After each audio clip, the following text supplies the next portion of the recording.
Popping up on the stream. Susan asking, how is Good Friday observed in Korea and Okinawa, Rachel and Philip? Oh, Well, well, I mean, it depends on whether you're Catholic yeah, or you're Presbyterian or you're Methodist or Baptist, right? Those are kind of the biggies here in Korea. yeah, But, Catholics kind of observe Good Friday the same way everywhere. yeah. I have friends who've been going to mass every morning at 5:30 this week. That's 5:30 nice. every morning. Yeah, Every morning. I couldn't do Yeah. that though. It, But but that's but very yeah, nice to it's know. not Easter is not a Korean holiday. It's a Western Mm, holiday. So the Christians celebrate it in their churches and in in their homes and in their communities. But Easter is not a holiday that's reflected in the national consciousness here. So it's not like in Europe, various countries in Europe where there are all kinds of Easter festivities and Easter processions and Easter, Easter mass and Easter fairs. It's not here. Here it's a Christian thing that's celebrated individually in various churches, but it's not a national thing. So mm, mm, same mm. thing. I assume it's the same thing in Japan, right? Yeah, pretty much. Like myself and Yuki are celebrating Good Friday today. Like we're not eating any meat whatsoever today.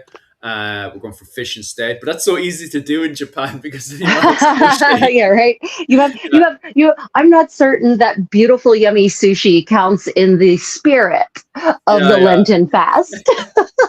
Like in Ireland, it was serious. Like no pork, no beef. You were like, "What the hell can I eat?" But in Japan, it's kind of like, "Oh, sushi night, great." Yeah, You right. know? I just, Yeah, I, I think there's a lot of rules lawyers in various religious communities and in the Middle Ages too, right? They came up with all kinds of workarounds for the no meat thing. So if they move the goalpost on what counted as meat. Does it live in the water?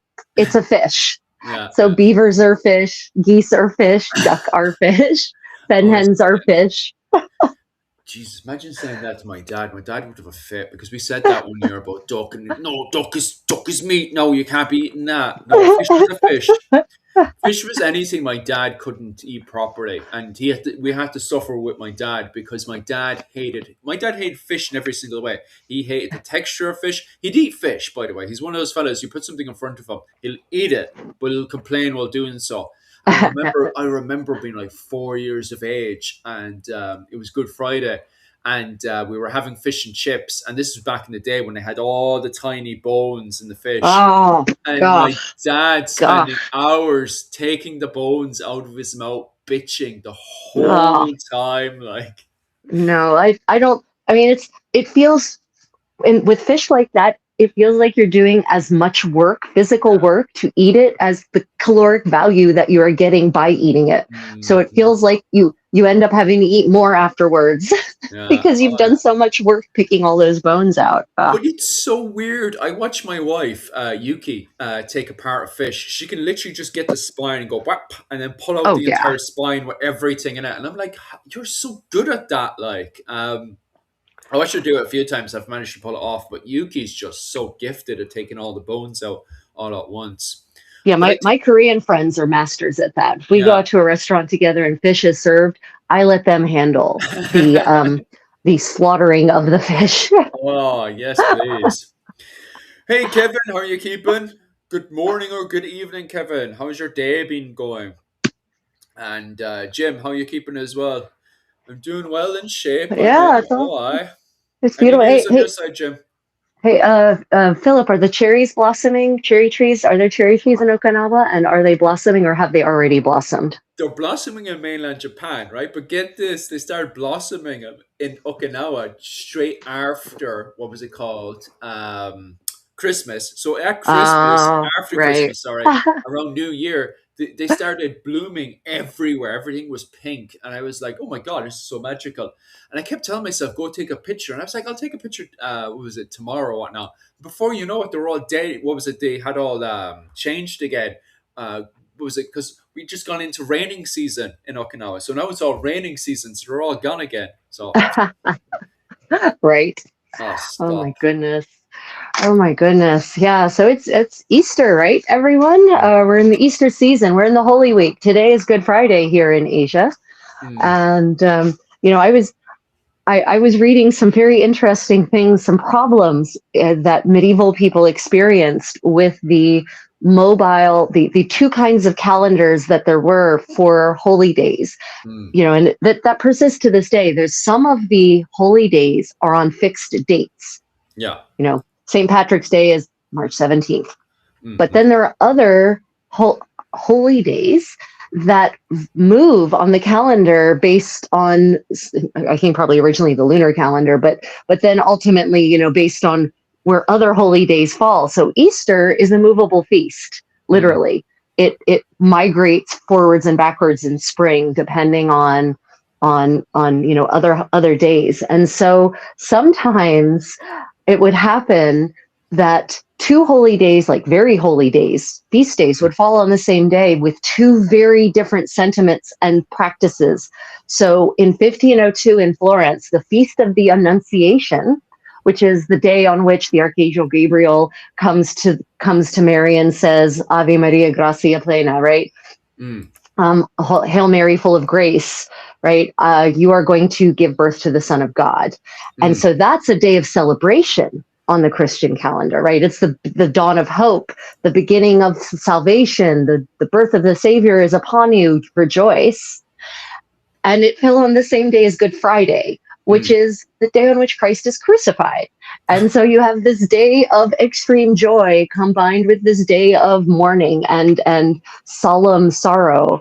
And the chronicler who noted this in 1502 said that it was very strange because people were going about being both joyful and sorrowful all in the same breath in some cases. So it's this it's almost like the closest modern equivalent for secular people would be like when the bank holiday falls on a Saturday Mm.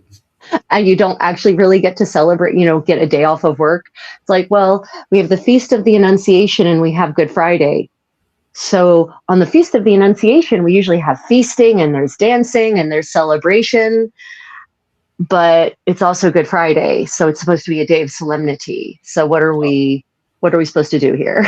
Yeah, yeah. So what was the solution? They just He didn't say. oh, All the chronicler says is that people were being both joyful and sorrowful, which I think might mean that some people were probably singing, songs of joy, both secular songs and church songs, and were actually having their feasts and the usual celebratory things. And other people were, going to mass and being very solemn and participating in the vigil and all of that. So mm, yeah, he doesn't. I wish he'd gone into more details yeah, I about know, right? what that actually meant, That what a mess. It sounds like a complete mess of a day, to be honest right? with And you. that was, I mean, that's just one example. Like that Mm, happened, every couple of years. If you look at the medieval Christian calendar and mm, all the holy days, it's full. It's chock-a-block with holy days, and so it's going to happen eventually that mm. something solemn is going to fall on Christmas, or which is also supposed to be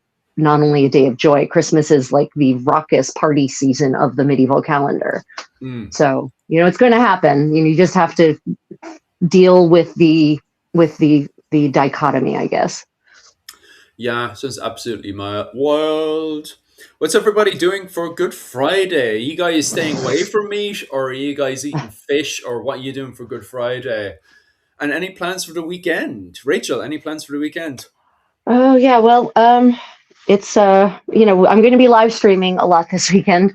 Mm, In Korea, we try not to do anything on the weekend if we can avoid it because Korea is a country with extreme domestic tourism, yeah, courtesy of the fact that it's basically an island. yeah, And, yes, it's connected to Asia via North Korea, but for all practical purposes, it's an island. yeah, So that means that there's no easy way to just take a road trip very mm, far. So yeah, everyone's weekend road trips are in Korea, which means when the weather gets nice like this and it's cherry blossoms, oh buddy, the whole country is going to be like Disney World this weekend. yeah. It's going I to be imagine. terrible. So we're going to not go anywhere. We're going to we're going to stay very local. We're going to try to hit spots that the our fellow, if we want to go out for a walk, we're going to probably avoid cherry blossom areas. Oh God, isn't that bad? Is it? Oh, it's that bad. Uh, I mean, when everyone lives in a, no, I don't know. I would say probably, this is just an estimate, at least 70% of the country live in apartment high rises. uh, So they want, when the weather's beautiful like this, they want to get out of their apartments. mm, Fair. They want to get out into the beautiful parks. They want to go out hiking in the mountains. So everyone, 56 million people, kind of leave their homes on the weekend and go nice places. So there's only so much room. There's only so many places. So it gets real crowded. Hiking in Korea is not a solemn, Walden-esque transcendentalist experience in Korea. Hiking in Korea means you're going hiking with 1,000 of your favorite, your closest friends you've never met before. oh, So, all the very well cared for, well manicured hiking trails, thousands of people on them on any given weekend. So uh, we're not, yeah, we're staying home. That's what we're doing. I'll do some live streaming. If we can find a spot that's not chock-a-block humanity, we'll go there and maybe we'll do a live stream dance practice or medieval sewing party or something like that. Or your suggestion, the way there are some people now doing their research live mm, with their community. I really love that idea. yeah. Could you tell us more about what you've been seeing some of our fellow history tubers doing? The YouTuber on the history side, you do have Metatron. I've bitched about Metatron a few times, all right. But when it comes down to live streams and stuff, his live streams are quite good. And he does that, especially with people online. You see a lot of people turn around and say, "Oh, did you see A, B, and C happening within so and so's channel?" And he will literally there and then jump over to that channel and start watching it. The only problem I'm having is that we were doing that before on my live stream once, and then YouTube just completely gave me a warning. Like the warning I have right now on my YouTube is from live streaming, where somebody sent me a video to review, and who's somebody? Thanks very much for that. Yeah, I awesome. think Thank that's a you. question for you, Rachel. Herb There. Queen. Oh yeah, Herb Queen. Well, Herb Queen, we'll get to your question in a moment. I promise. Oh, sorry, Philip, that's for finish your me. thought. Or um, finish your thought. No, it was just Metatron had. What was it? No, I was talking about YouTube and myself. No, no, Yeah. I got into trouble because we were chatting away, and somebody wanted me to review a video from the 16th century, and so I jumped on, had a look at the video from the 16th century. They were covering Polish and Russian armor. Don't Mm. specialize in Polish and Russian armor, well, armor from Moscow. But the armor looked absolutely amazing from my perspective. 1612, was it 1612? But we looked at it anyway. And yeah, YouTube came in and just cut me off straight away and gave me a warning. Which I find quite strange, to be honest with you, because the likes of Asmongold, Metatron, all those YouTubers do that all the time. So I'm not even sure what my punishment was. And the Right. thing is with YouTube, you can't ask. There's no No. way of asking, okay, so why was I punished? They give you like Yeah. a vague idea of what you were punished for, but they don't go into detail. Community standards. It violates community Yeah, standards, why whatever that why means. yeah, exactly. Yeah. Why am I breaking community standards? And yet Right. Metatron and Asmongold film way more and show off way more stuff than I did there. And that was that warning is still there as well. YouTube took it very seriously against me. And yet, there's other people doing far worse than I am, I Right. I don't know what the story is. Yeah, it is frustrating because good luck getting a real human on the horn from Oh, YouTube, like an actual human to talk to or review your case or explain. It's not going to happen. oh, especially Okay, now, it's all AI. no, no, I'll it's just all AI. answer this Yeah, question actually because I yeah. thought it was for you. It was actually for me. What about all the fertility symbols around Easter? I am getting out of mass today by babysitting. When it comes down to fertility symbols from an Irish perspective, I do know of the 12th century. Rachel could definitely go into further detail about fertility and Easter. But when it comes down to Ireland, there definitely must have been something there because of the amount of, they're called Sheila Gig effigies around Ireland. Rachel's probably seen a good few of them. Mm. Have you seen the Sheila Gig? Well, I, noticed it, like. yeah, I have. Yeah, Mm. in research. So there is a good few of them that pops up around the 13th century, and also on top of that as well, we do know there's a lot of, wink wink, going for purgatory. What was it? No, pilgrim walks are called, but there Yeah, seems to be pilgrimages. Yeah. pilgrim walks. There seems to be a lot of hint. I remember I was in university, and one of the professors of folklore was looking at people that went on pilgrim walks up to mountains. And there seems to be a lot of wink, wink, for young people to go by themselves in couples up to the mountain, all the way from way early on in history up to around the 19th century, until the Catholic Church cops on to what's going on. And then when the Catholic Church cops on to what's going on, they force the entire villages to go on these pilgrim walks. This happened on, I think it's St. Patrick's Pilgrim. He's got one of the St. Patrick Hills. And people used to go up there pilgrim walking, but they used to do it as couples. And Right. there used to be a lot of wink, wink going on. And so the church found out that people were going up to the mountain to get up to no good. And so the church forced the entire village to go up together as a group to go up. And this happened in the 19th century, believe it or not. And Chaperoned. They sent them up yes, with the chaperones. priest went up as well with them. And this happened in St. Patrick's, I think it's St. Patrick's Hill, or Kevin will correct me on one of those hills anyway. If it's, what was it called? It happened on that one, and then it just kind of spread all over Ireland, which kind of indicated that all the pilgrim walks, at certain times of the year around this year, from St. Valentine's Day, Easter, were used to kind of set couples together before they got married. So they were like, you and so should go up to the hill together, and then come back down again, and we'll see what happens from there. We'll Okay. see what happens. We'll see what happens in 9 months, eh? Yeah, exactly. Which makes sense for people to be kind of paired together around this time of the year before going into the summer. And I find it funny as well because you've highlighted this like 1,000 times that during this time of the year, people are meant to be obsessed from jumping into bed together, which Yeah. I find kind of strange around St. Patrick, what was it, St. Bridget's Day, Valentine's Day, and all those little days, especially when there seems to be, what was it called, kind of quote unquote clan assemblies where people are being kind of, coupled together, they're kind of being put together. So I do find it strange that we have these kind of engagements happening between families and clans, while at the same time nobody's supposed to be rolling in bed together, like. Yeah, it's so one of the, very rarely can we say, well, this is what people did all across Europe. But Mm, the reality is that the church, the church in Rome, yeah. is sort of one of these universal presences across, especially by the time you're getting into the later Middle Ages, the High Middle Ages, and the Late Middle Ages. It's a pretty dominating presence, and it does create a lot of similarities in approaches to certain aspects of life, Mm, and amongst them are sex, right, and yeah. and procreation.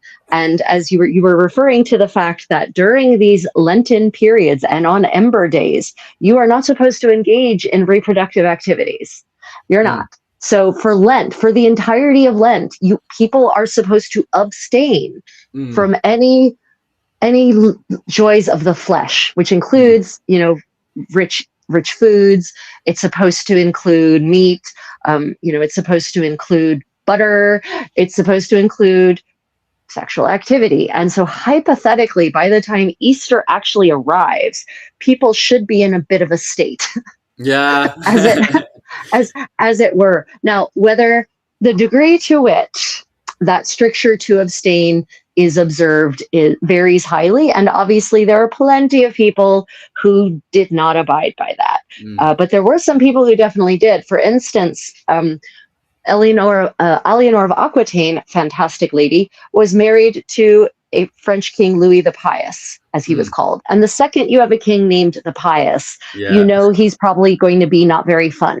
Mm, And he was not very fun. He was a real stick in the mud. And it seems that he actually adhered to those strictures of you are not supposed to procreate on these days, which means if you calculate it all together, it's 100 plus, more than over 120 days of the year mm, when you are not supposed to be procreating. And if you combine that with the complexity of a woman's fertility cycle, mm, your chances of actually getting pregnant as a couple plummet mm, precipitously. And so historians theorize that's probably why Eleanor only had two daughters with him, mm. two children with him, despite them being married for more than 2 years, because he was such a pious abstainer that they didn't have as many opportunities as they could have to actually conceive. Mm. But I'm pretty certain, especially based on the times that I've read about penances being given for infractions during Lent, I'm confident that not everyone was adhering quite so perfectly to that stricture of abstinence. Mm. Which doesn't necessarily play in so much. That doesn't really answer the question about the symbolism. So I think Herb Queen, if I understand correctly, I think she's referring to bunnies and eggs, maybe, Yeah. and any other actual fertility symbols that Mm. may be baked into the Easter tradition. I'm not certain about Ireland, medieval Ireland, or even modern Ireland. There's a lot of debate about whether the eggs are in fact a fertility symbol, Mm. or if it's a question of, well, during Lent, you're not in certain Lenten fasting traditions and strictures, depending on the era in question, you're not supposed to be eating eggs. Mm. Eggs are one of the things you're not supposed to eat, in fact, and you're not supposed to eat cheese. So, meanwhile, the hens have maybe been laying, depending on when they start laying again after the winter. And so, hypothetically, by the time you get to Easter, there is possibly a buildup of eggs because you Uh, haven't been eating them. That's one mm. theory I read. And that's so it doesn't really, it's more of a pragmatic aspect of we've got eggs because we weren't allowed to eat them for 6 weeks, basically, for Mm. 40 days. Right. So, and then the bunnies, some people say that is a holdover from Saxon beliefs about fertility. I haven't really seen the evidence for that, but I haven't delved deeply into this because in the medieval sources, they don't really talk about bunnies and eggs that much as it ties to the Easter, the celebration of Easter. So it hasn't really cropped up in my research. Yeah. What about you? What about bunnies and eggs or other symbols of fertility tied with medieval Easter in Ireland? Have you found anything there? When it comes down to that stuff, no. I do know that there is a lot of fertility going on with the symbolism around Saint Bridget and that kind of, as I was saying there, the whole pairing of couples and the whole symbolism around fire and all that kind of stuff. Um, when it comes down When to is the when is Easter when is symbol, St. Bridget's Day? When is St. Bridget's Day? that's around February. So that Oh, was okay. just before Right. That Easter makes and stuff. sense. Yeah. Wow. What a coincidence. Right before we go into 40 days of fasting and abstinence, there's But a that's what I mean. holiday. It's a Yeah. coincidence. What a coincidence. But that's what I mean. Like you have a Yeah. load of like wink wink and symbolism. And even this whole thing of, oh well, this is all going on. You go for a nice pilgrim walk up to the mountain and bring so and so with you. And they probably won't even be married. When I can't remember I apologize for this, but I can't remember who was the professor who said this, but she specializes in folklore in University College of Cork, and I was going to a few of her classes. When you guys in the comment section will probably remember her name. But I remember being in her class and she was highlighting the fact that, it was very much hint, hint that some of these people were not married and yet they were kind of given a hint, hint to go up to the mountains, have a bit of fun, and we can, couple, marry you guys off when you come back down, if Right. everything goes well. It's interesting as well that there's other spots as well, as Kevin has pointed out about Diarmid and Grania's cave, is another place of romantic wink winks going on. And there's also a spot in Mallow where I'm from as well called Lover's Walk. It's just before So you have Mallow Castle and Mallow Town on one side of the bridge. Just before you go over the bridge, there's a walk to the right side of it, and that walk there is called Lovers Walk, and it's where all the teenagers have always hung around since life begun.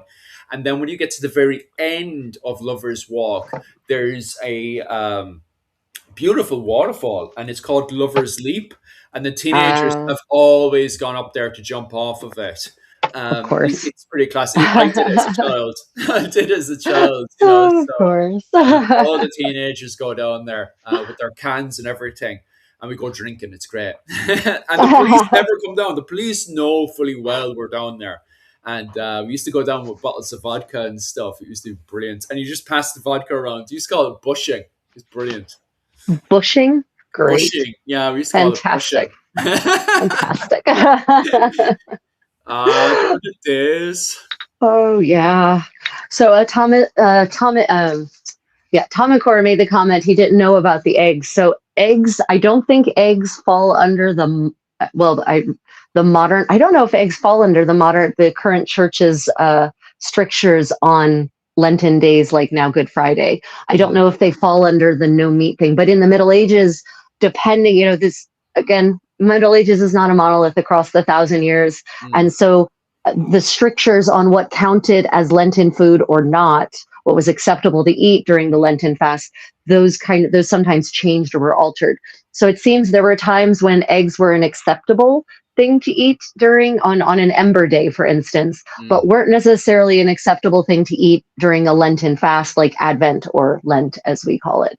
So you have to really, if you want to know for a very specific time and place, you really have to look into what strictures were in effect then, because there isn't a blanket statement for all of the Middle Ages. Just like there isn't a blanket statement for all of the modern era. The Catholic Church evolved there as well, and its policies and what days were observed as Lenten, actually actively observed as Lenten or Ember days, and which days were not. Right.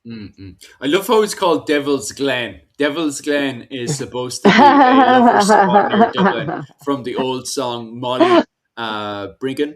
Right. Grew up eating eggs and cheese during Lent. Yeah, it's not a modern thing. I'm pretty certain it's not a modern stricture, but the medieval Lenten fast was generally much stricter than the modern one. And in fact, I actually have recipes. I have found recipes. It's kind of gross, actually, to me, because I don't really care for fish broth at all. Unfortunate, because in Korea, fish broth is one of the main broths that they use in a lot of soups here. But one of the replacements for dairy was fish broth as a thickener. And they would actually, the recipe for, a stew or a pottage or some kind of mashed vegetable, or even in some cases, pies like tarts, we'll say, if instead of using this thickener, this thick, creamy dairy product, like cream or milk, you can use fish broth. And apparently it seems that the fish broth was so rich in collagen that it actually gelled, that it would actually lead to a gelling effect. And so there's Lenten cheese recipes I found that are made using fish broth. Doesn't that sound yummy? Oh, it does, all right. I actually quickly looked that up about what you were just saying there about the collection of eggs. Yeah, it seems to be the Yeah. same thing in Ireland as well. If you're looking at Yeah. the annals, there is people are collecting eggs, but they're not eating them. It was actually children. The job of children was to collect the eggs. So we know from references of children that they were collecting eggs as well. But what's also funny as well, do you know about the Easter controversy between Ireland and Rome during the seventh and sixth? What was it, the 6th and 7th century? Oh, were they arguing about when it was, right? Yeah, the That date of that Easter. controversy. Yeah, the dating of these holidays is always such a fascinating philosophical debate, right? Yeah, go on, explain what was going on there.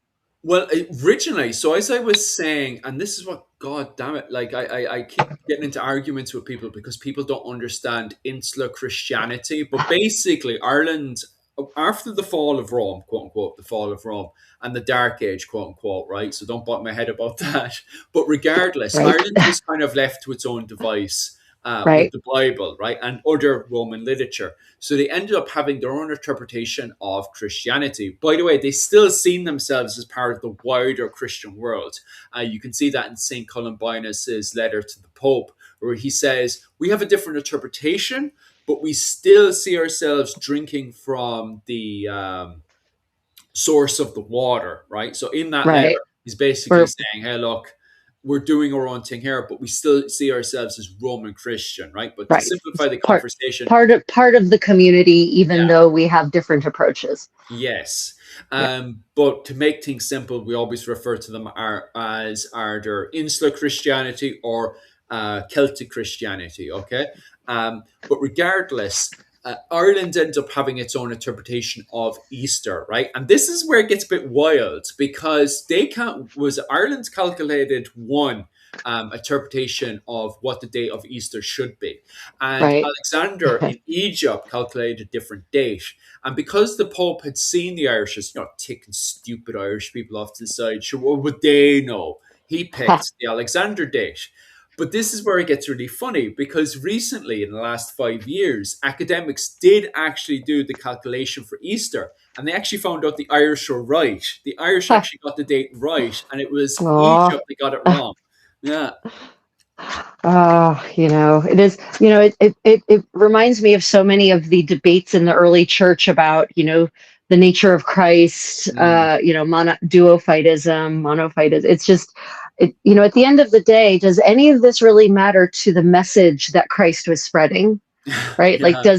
does any of that really matter? But they get so bogged down in the Yes. details that they forget the overarching importance of what Christ was actually saying. But my problem is recently where you have all these YouTubers online quoting from the Old Testament and Oh then God, literally grinding their teeth and getting so passionate about it. And I'm like, Jesus Christ, that does not matter, does it?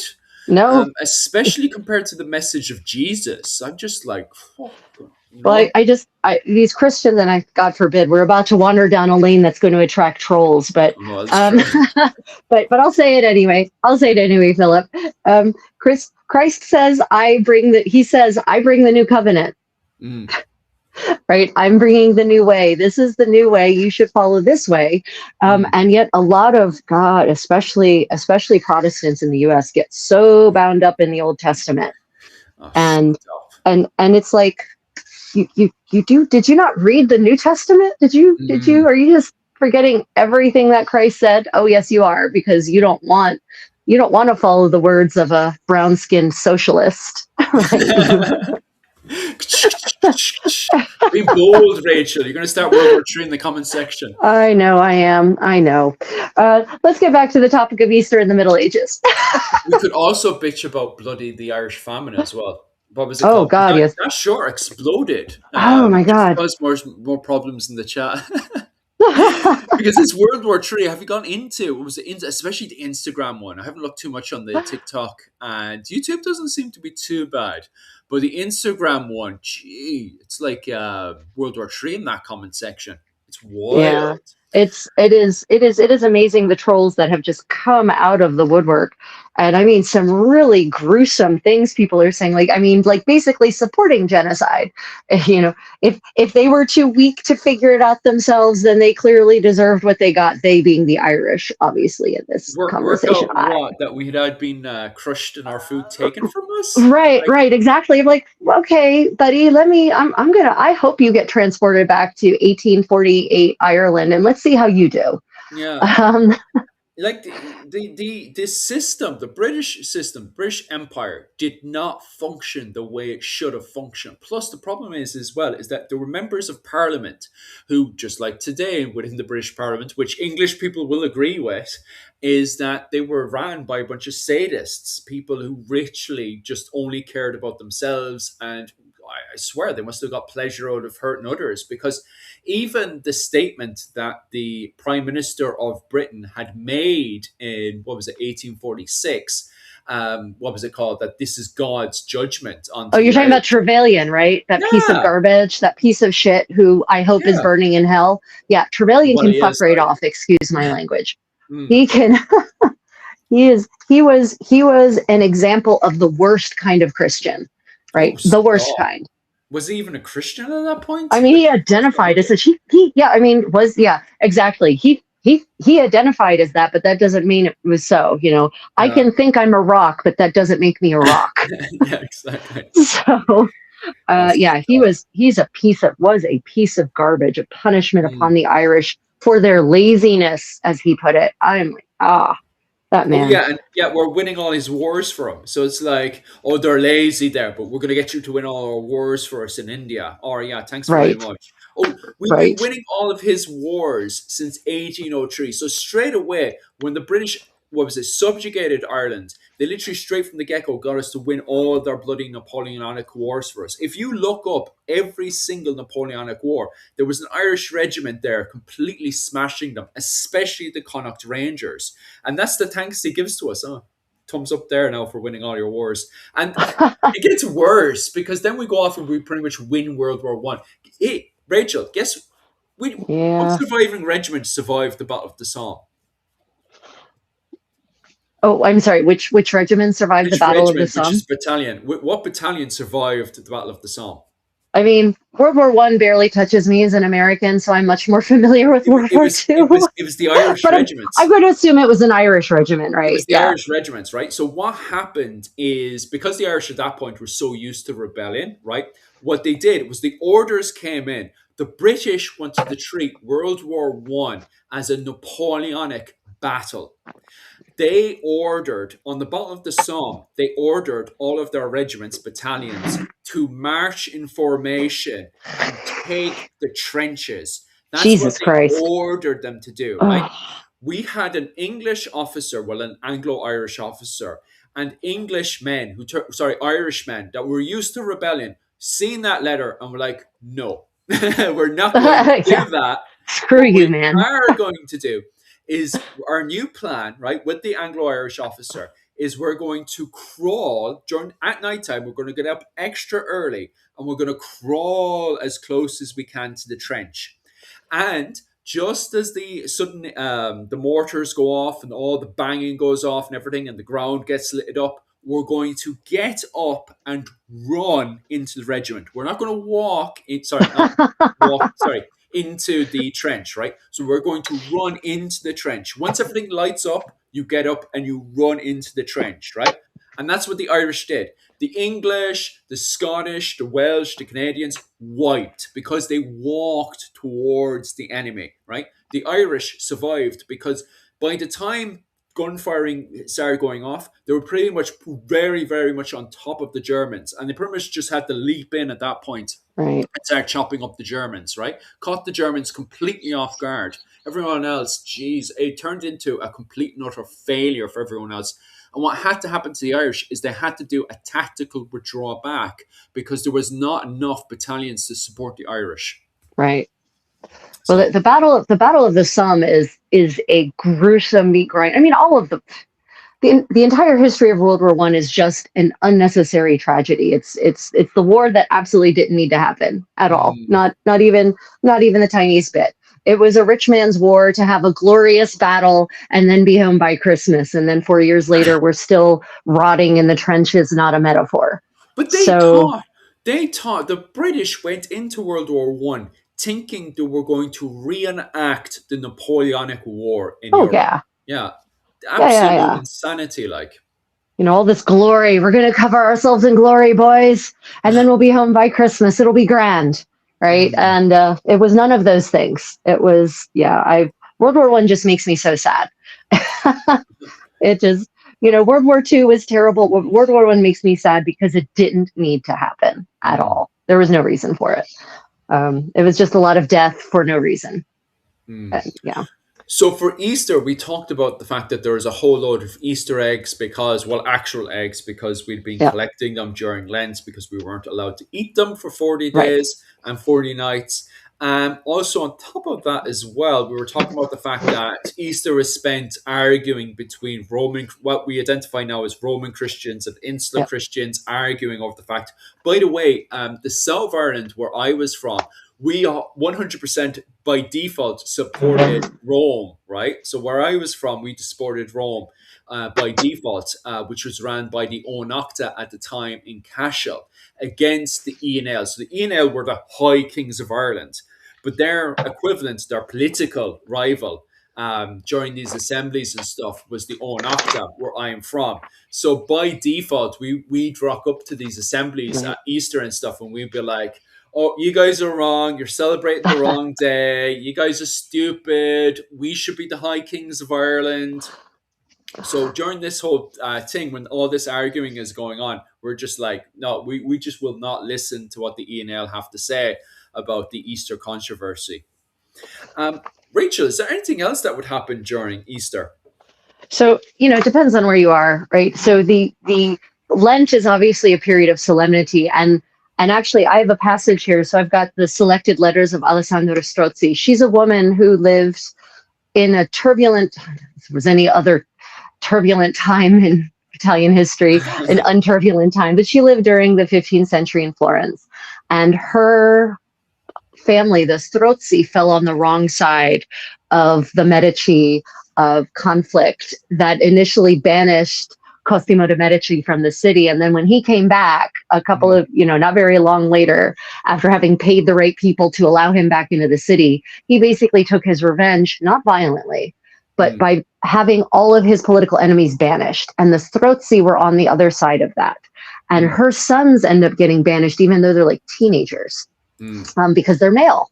And she's a widow at that point. And so her sons end up living in exile in Rome and or Naples for almost the rest of her life. And that's decades. And so we have dozens, if not hundreds of letters that have survived magically from her to her sons and back again. And so they're a really interesting document into daily life of a patrician woman, but not someone at the top. She was not a princess of Florence, right? She wasn't a Medici. And so they document a lot of really workaday things, like, for instance, I know you really like this kind of bread, so I had our people make this bread and I'm sending it to you in the shipment. I'm sending you some undershirts because I know yours are probably getting worn out, right? Really, really, really prosaic stuff. But for me, that's what's the most interesting details about history. And in one of her letters towards Easter in April 10th, 1451, she says, I haven't written you since December because I've had a stomach complaint and I haven't been able to bend over to write. I've been taking medicine for a month and I'm a lot better. If it weren't for Lent, I think I'd be completely cured. Easter will come, God willing, and I'll be better. So she's actually saying that the Lenten fasting has actually had a deleterious impact on her health. And that she's hoping that when Easter comes and she can again eat the full range of foods and get the full range of nutrition, it should actually allow her to heal fully. And until I read that letter, I never thought about the potentially deleterious impact of a medieval style Lenten fast, because that kind of fasting doesn't cause me issues. But it wouldn't surprise me if she's not the only person who, whose constitution suffered because of not being able to eat meat, only being able to eat fish. And maybe she doesn't like fish, so she doesn't eat a lot of it, right? Not being able to eat eggs. Maybe she doesn't like fish. Maybe she would prefer eggs, but she's a pious woman. She's adhering to the strictures. She's not going to allow her bad health to actually pull her away from the path of of good religious observance. So I thought that was a really interesting random thing to mention in this letter to her sons, that she's been so sick that she can't write to them because she can't, and the image of bending over to be able to write the letter, right? Because you have a writing slope. And so you actually have to bend over the writing slope in order to write. And her stomach hurt so much that she couldn't do that. It's like, that's a very visceral, and pun, that's a visceral look into this woman's life that you're not going to get from Great Man History Chronicles. Yeah, yeah. It's deep stuff. And have you seen as well the whipping of the herring? I just seen it there on, The what was it called? whipping of the herring. Yeah, the whipping of the herring. Have you heard anything like that before? No, I have It not. seems to be in Ireland. No. Basically, from what I was reading there, by the end of Lent, people were so sick of fish that the meek funeral was called. They used to have a parade where butchers would parade their dead herrings through the streets. This was called the whipping of the herrings, and it allowed crowds to come over and whip before tossing it into the river as a sign of the return of meat of the diet.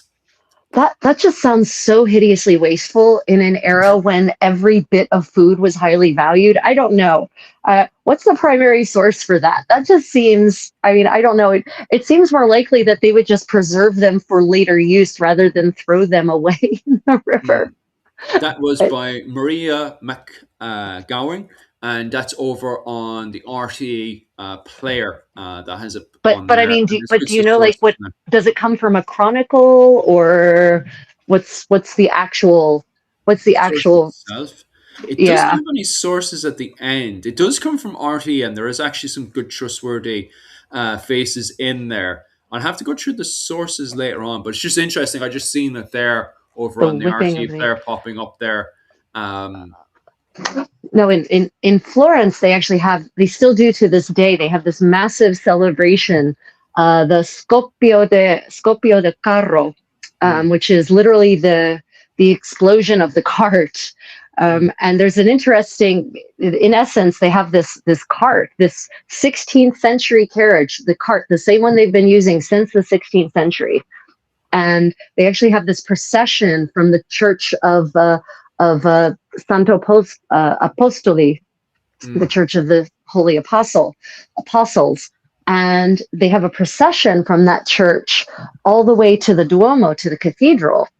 and then they've got fireworks on this cart, Oh, and the bishop lights this mechanical or this wooden uh, dove that's attached to a wire inside the cathedral, and the wire runs all the way outside of the cathedral to the cart. mm, And he lights that dove, and it moves to the cart, and then it lights the fireworks on the cart, and then there's this massive firework explosion. If you look up the Scoppio de Carro, you can see pictures of it. It's pretty violent, and apparently they have been doing this since at with fireworks since the 16th century. mm. Before the 16th century, supposedly, and I say supposedly because I haven't found primary source evidence to back this up, Yeah. supposedly they had been doing this kind of procession since the end of the 12th century when one of the Pazzi family, I forget which one, that he went on crusade to Jerusalem and Mm, he apparently he came back with, in quotes, 3 flints from the Holy Sepulchre, by mm, which I think it means he basically carved off 3 pieces of stone from the Holy Sepulchre to use as flints. mm, Flint for sparking, flint and steel for making fire.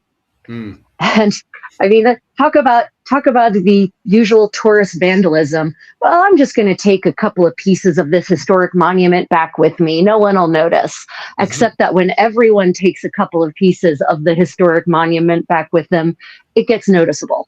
Ah, So he actually takes these back to Florence and he gives them to the city, and they basically start this procession whereby they use one or all of these flints to light the fire ah. that then is used in this procession. So supposedly they're still using the flints to light this fire that Matteo Pazzi, maybe, I don't remember which of the Pazzi it was, that he brought back with him from Jerusalem.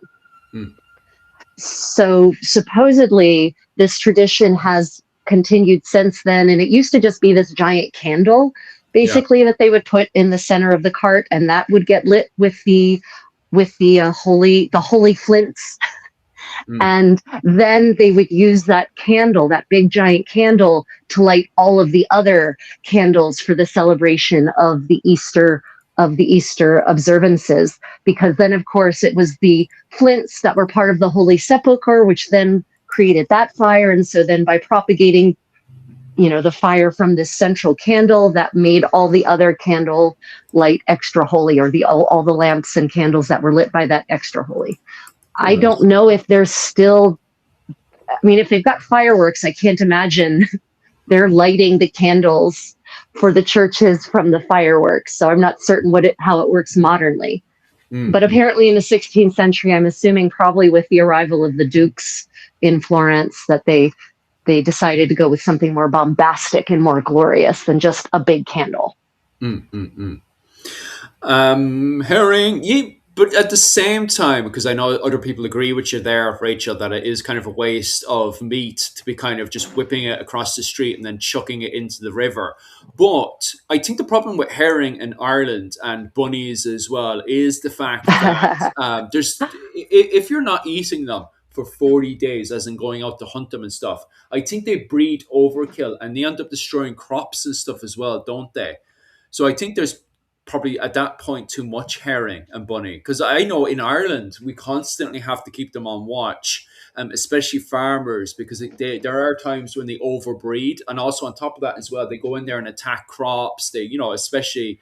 Yeah. So it depends. It depends if rabbits have natural predators or not in Ireland. But with the herring, you can preserve them. They can be salted, they can be smoked, they can be dried.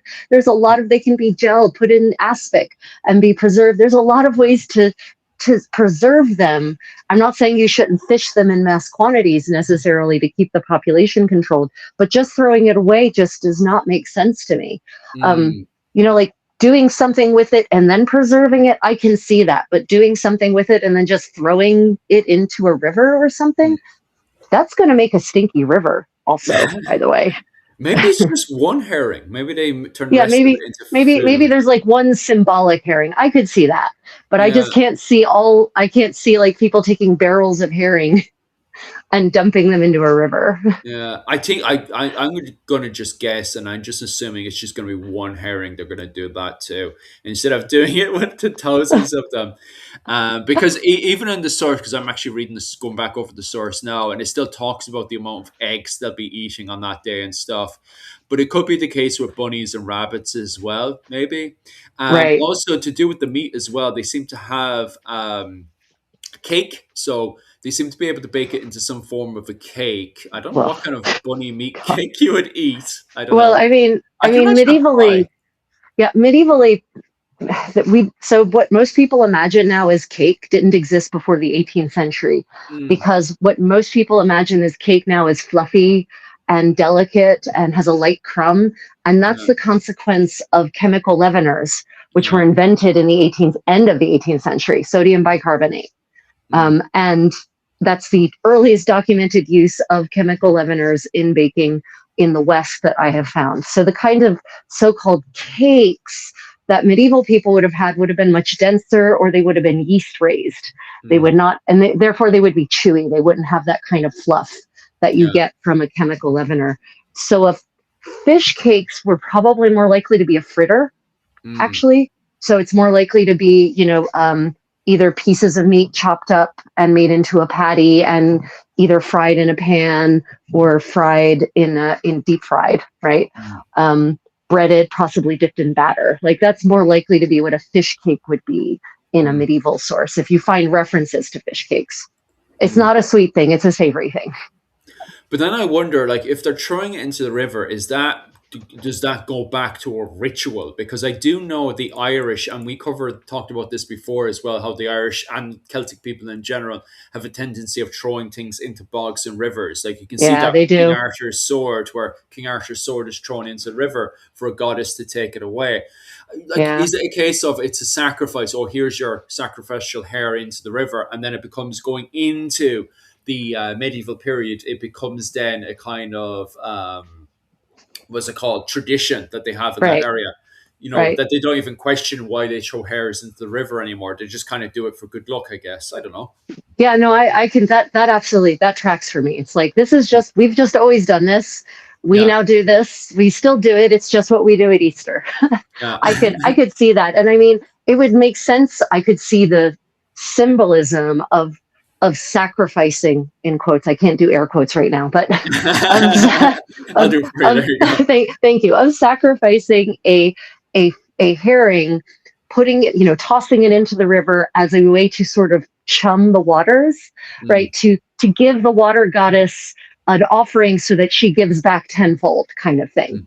right? Yeah. Like that could be the origin of that practice, and it just got continued, as many traditions do, no matter whether what the new system of belief is. A lot of Mm. traditions just kind of persevere, and it just became something people did. And not and I it wouldn't surprise me that if you ask someone in, let's say, the 13th century, why are you doing that, they probably wouldn't be able to give the answer that attests to its origins at all. Do you want me to be rotten to you, Rachel? There's actually Brazilian Jiu Jitsu that's done in America. And there's certain traditions around. I can't remember specifically. I think it's something to do with the what was it, belt or something.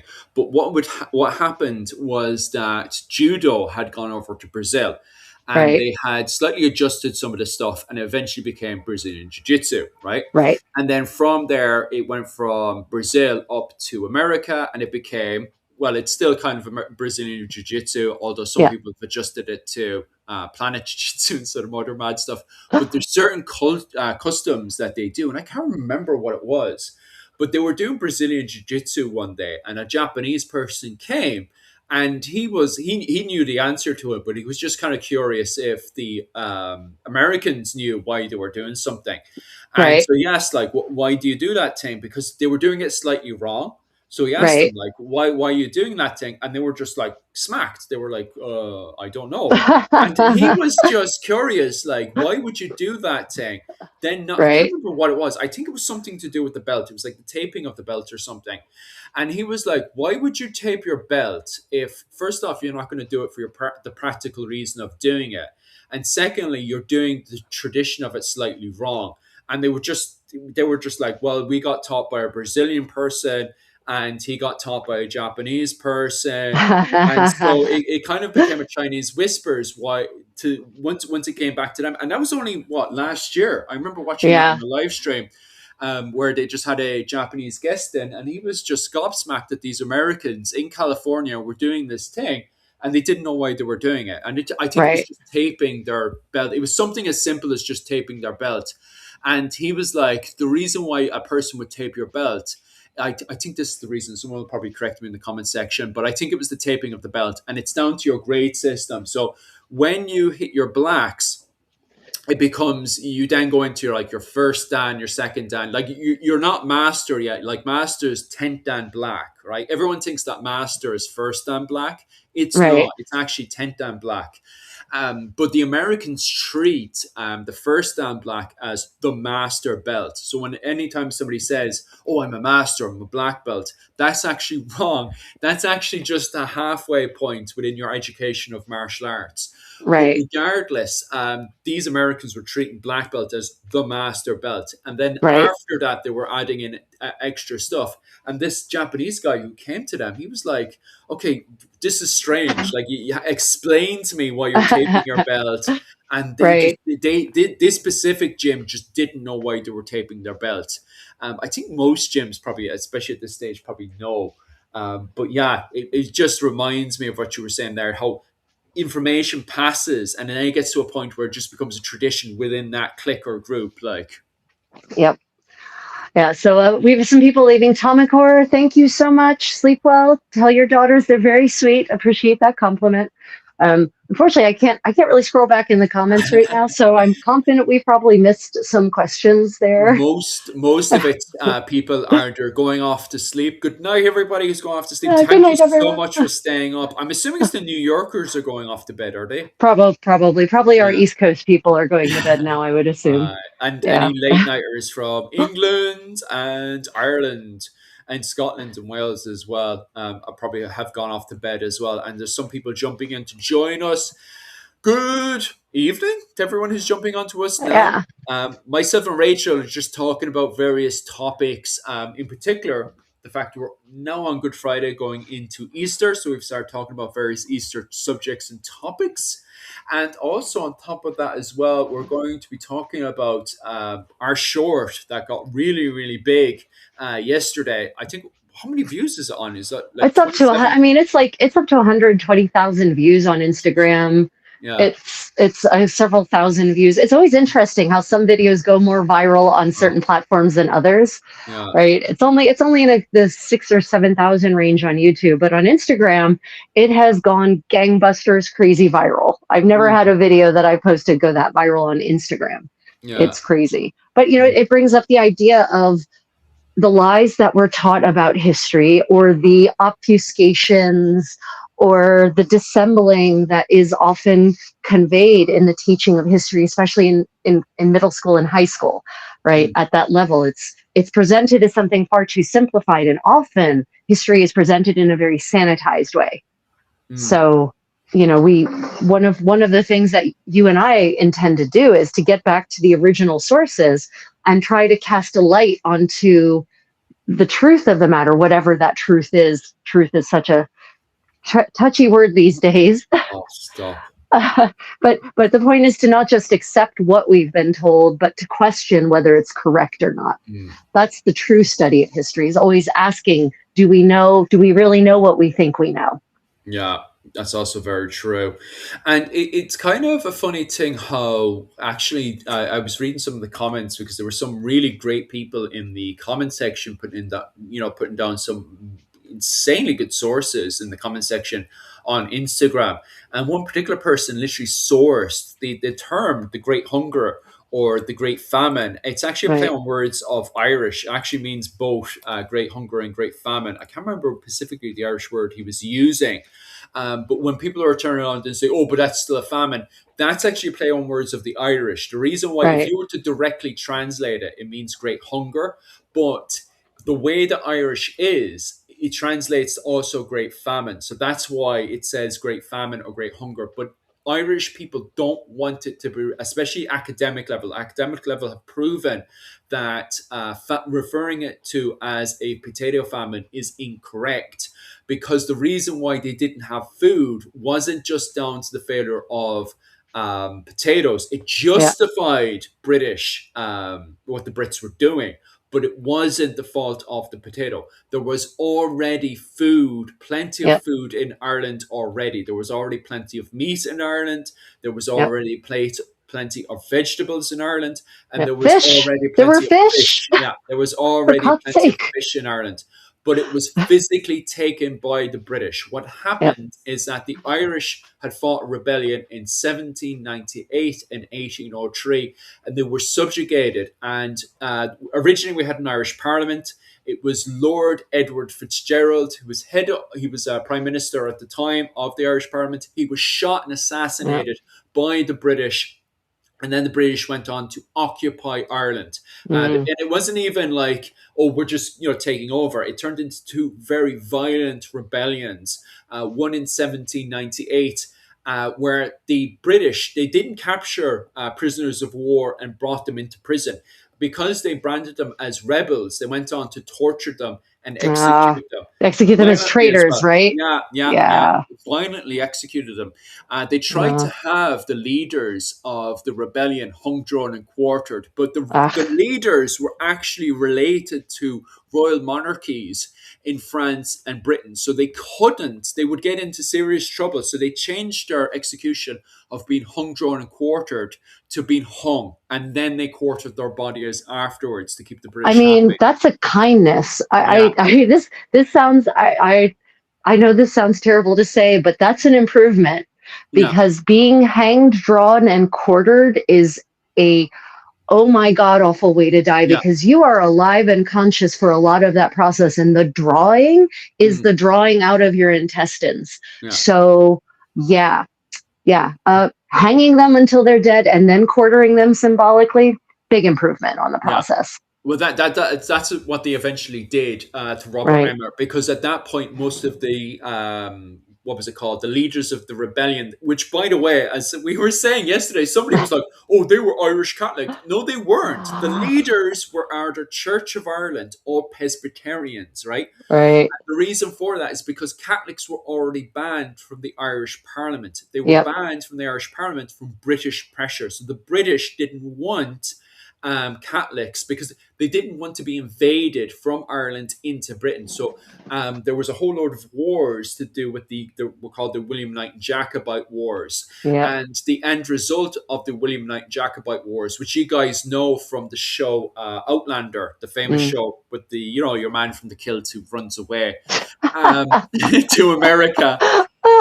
The end result of that war was that the Irish Parliament promised that they wouldn't bring in any more Irish Catholics because the Irish Catholics would rebel, and then they would invite the Right. Catholic Church, was the Austrians over, and they would invite the French Catholics and the French Spanish Yeah. over, and then they would invade England. Right, which is a great idea. I think everyone should do that. But regardless, as part of that agreement, not only would they agree not to invite any of those foreigners over, but they would also not have any Catholics in the parliament. So the leaders of the rebellion in 1798 and 1803, the majority of them was a Presbyterian and Church of Ireland. They were not Irish Catholic. So this which whole which idea. which I didn't know any of this until very recently. Mm. Because again, this is history that doesn't get taught in America, because they're not in world history. We barely even touch on Ireland. There's a mention of Ireland. There's the in quote again air quotes potato famine, as that's what it's called in our history books. Right? We hear about the quote unquote potato famine, and then we hear about the 1916 Easter Rebellion, and that's kind of it, right? Yeah. That's it. That's all we learn. Which is funny because of the amount of Irish Catholics that are in America. Now, in saying that, you guys do have a lot to cover with American history anyway, We especially do. with the likes of the American Civil War. Like, that takes up a good bit of history, especially local history and stuff. Well, Yeah, I when I mean, was over in the States. honestly, American history is when I was doing American history in high school, and I was in an advanced placement class. Mm, I would say we spent 25% of the time on the American Revolution and 70% of the time on the Civil War. mm. Why does the Civil War take up so much space? Oh, it's because it's still taking up space now. Oh, The Civil War and its aftermath is unfortunately coming back to bite us big time in the ass no. because we didn't do. Phil, do you want me to get the trolls? Do you want me to track the trolls? Feck I it, go can. for it. Go on. I can. We've got I the views can. then. I will. I'm about to boost our viewership by tenfold by saying what I'm about to say because we didn't squash the South the way we should have after the Civil War. We let them. Rutherford B. Hayes sold the country out because he wanted to get the electoral votes from those piece of shit Dixiecrats who were racist, white, rich, fat cats. Who then he undid Reconstruction. He undid Reconstruction. We spent years trying to make the South a hospitable place for people of color. And he undid it all.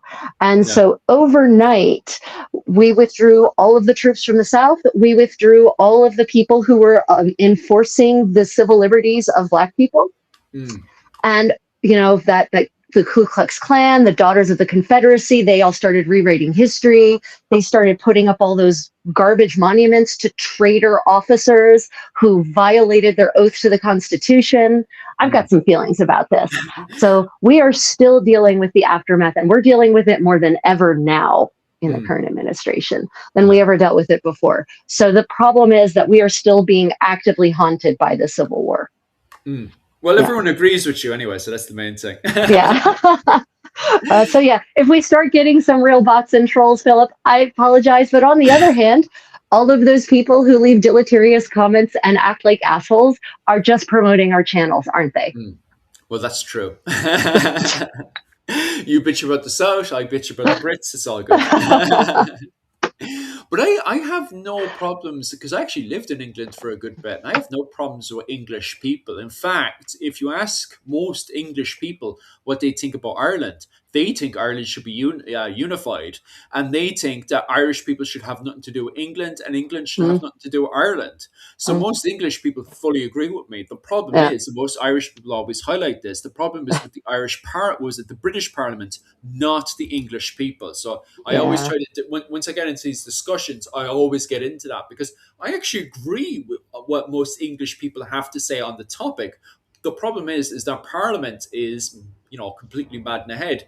And I know I'm going to be talking to the already converted in the comment section because most Americans are looking at the British Parliament right now, squashing English freedom of speech, and scratching their head, going, "What the hell are you doing?" Like the British Parliament is mental right now. Do you know? yeah, yeah. It's and I think it's important. That's kind of a difference between in any country Mm, between the people, the everyday yeah, people, and the government, yeah, right? Like I don't hate Russians at all. yeah. Putin is a piece of shit. He needs Mm, to go. His oligarchs, they're all pieces of shit. They are bovine fecal matter. They all mm, need to go. Iranians are awesome people, but they've had a pretty terrible government for a mm, while, which does not justify anything that America is doing. America should fucking get out of there. That is not our business anyway. Um, yes. Yeah. there's North Koreans, actual North Koreans. I meet many of them here as refugees in South Korea. They're great people. They're Mm. people, right? But Kim Jong Un is a crazy piece of shit. It So is. so we have to remember, we have to try to distinguish between the government or the regime that controls a country and its people, and we have to Mm, remember that as an American, I'm one of these people, right? I'm embarrassed mm, about my country these days, hideously embarrassed and very apologetic, but thankfully when I go places, people don't blame me for the shit that's happening in Washington, mm. right? So we have to remember that the people are not the same thing as the government. And very often the people don't have the control and influence that maybe they should have over their government. Mm, So, mm, mm. oh, That's true. you've got someone you need to ban, Philip. Is that my side? Frank Don. Walsh. Yeah, that piece of bovine fecal matter is there. Yeah. One Yeah. second. Goodbye. Goodbye, Frank. I'm so sad. I'm so glad that I've triggered you. You have microphalacy, don't you? Yeah, you're micropholic, so you need to take your little dick syndrome and go somewhere else. Goodbye. But what was I gonna bloody say as well? Oh yes, the what was it called? The Native Americans in the South. Yeah, that history of the Native Americans before the arrival of the likes of the Spanish, and also it's just somebody else in the comment section was just talking about the Native Americans up around the Florida, Alabama region just before the arrival of Right. the what's it called? Was it the English that rocked up first around Florida? I'm sure it's the Spanish that rocked up Spanish. It first, was the isn't it? Yeah. Spanish. Mm, Ponce de Leon was the first conquistador mm, to show up in yeah, in Spain. He in search of the Fountain of Youth, ironically, yeah. um, in the swampland that is Florida. Mm. Yeah. Yeah. Did we get him? Did we? He's Yeah. gone on my side. He's gone. Oh, okay. He's gone on your side. Good. Yeah. I see a lot of laughter coming from people. I'm assuming that's my reference to microfallacy. Um, um, anyway, someone asked a while ago, and I don't know if they're still out there. What was I doing? So I'll just take this pause to show you. The thing I was doing with my hands was finger loop braiding. I was making laces, and these were exactly the kind of laces that can be used to lace up garments for men and women. And Mm, so I'm just making a whole bunch of them like this for Ryan's new ensemble because he's broken almost all of his points, so we need to make more. Anyway, that was a question from a while ago. I don't know if they're still there, but if they are, all the better. Chick needs to go back on her meds, bitch. You can't handle me on my on a good day. Anyway, stop. Dance yeah, cake. The cake dance. This is on Easter in Ireland. I just seen something called the cake dance. This was a the competitive dance cake. where the prize was a sweet um, carrot cake. I'm assuming this is more from the 19th century because I don't think Yeah, there's any carrot cakes during the what was it called? Bum, bum, the Middle bum. Ages. I haven't. Middle Ages. Yeah, I haven't. I've not seen references to. I've read hundreds of recipes from across Europe. I've read archaeological reports about foodstuffs left over and found. I've read accounts of feasts. I have personally never seen a reference to a carrot cake, and especially not a carrot cake like people would understand. That being said, there's a bit of a hole in our understanding about bread um, from the Middle Ages because almost very few manuals of cookery or cookbooks actually provide recipes for bread. And that's because baking was not cooking. Bakery, the art of bakery was a separate thing. Pastry making was a separate culinary art.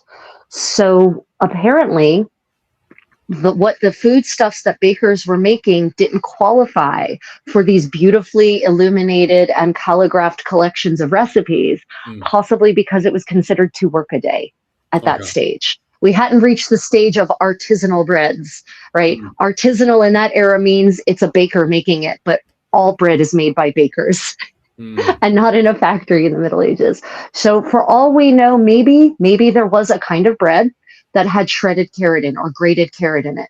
Maybe. I haven't seen references to it, but a carrot cake in the Middle Ages would have been more like a roll, a bread roll with carrot in it, maybe lightly sweetened. It could be an enriched bread. I have seen recipes for egg and milk enriched rolls, kind of like challah bread. So that could have been a thing, hypothetically. I just haven't seen references to it. But if any of you out there in the comments have seen references to medieval, not modern, so pre-1500, to specify our terms, pre-1500 references to sweet bread that has carrots in it, that would be very interesting for me to hear, because I'm not omniscient. I don't know everything at all. The more I know, the less I know, actually. So maybe there's a source out there I haven't seen. Also, I was reading there, once again, it was highlighting the fact that children were put in charge of looking after the eggs during Lent in Ireland. And because the children were put in charge of looking after the eggs during Lent, they would often decorate the eggs in various ways, including painting them and also putting decoration all over them. Painting. I wonder during the medieval period, would children have access to paints that easy? How would they decorate the eggs? No, paints were expensive in the Middle Ages. Paints and dye stuffs were expensive in the. I mean, it's yes, there were not the okay. Paints were expensive. Pigments were expensive. Natural dye, because it's not a pigment, needs to be processed. You can't just go out into nature and just find a pigment. It has, even if it's dirt, you have to process it in such a way that you extract the pigment from the soil to get ochre, for instance. So I haven't found references to children painting eggs in the Middle Ages. I have found references to painted eggs in the court of King John. He has painted eggs. So I know I have evidence for painted eggs, decorated eggs being part of at the very least, the English Easter tradition. I haven't necessarily found an equivalent in Italy from this era. And by necessarily, I haven't found medieval references to egg painting in, say, Florence in this era, in the medieval period, or in what some people call the Renaissance. But John had decorated eggs, and he had some really richly decorated eggs during his Easter festivities, like gilt, covered in gold. So he did some really serious stuff. And if I recall correctly from the expense account, he actually had a bunch of eggs gilt, and something in my brain was triggering that he was to actually give them out to some of his favorite courtiers, right? Like they were to be given out as Easter gifts, basically. Nice. But don't hold me to that latter part, because I didn't even think about talking about medieval Easter until you said, yeah, we should talk about Easter yesterday. Yesterday. So I haven't brushed up on my Easter festivities. To be frank, in a lot of the chronicles that I read, the Easter festivities don't play a big part in them, curiously. Christmas gets talked about a lot in medieval chronicles and in letters, because it's like 12 days of just pure party. but I think because Easter is at the end of a time of solemnity, and a big part of the Easter celebration itself is extreme solemnity. It's it's not as sexy. The chroniclers don't find it as sexy a time to write about. Mm, And probably also because Christmas is a time when people get crazy. mm, Seriously, they engage in acts of wanton hedonism all over the place. That makes for a much more interesting read mm. than Easter probably did. This is just me theorizing why there seem to be fewer chronicles talking about Easter celebrations than about Christmas celebrations from the Middle Ages, but it kind of makes sense.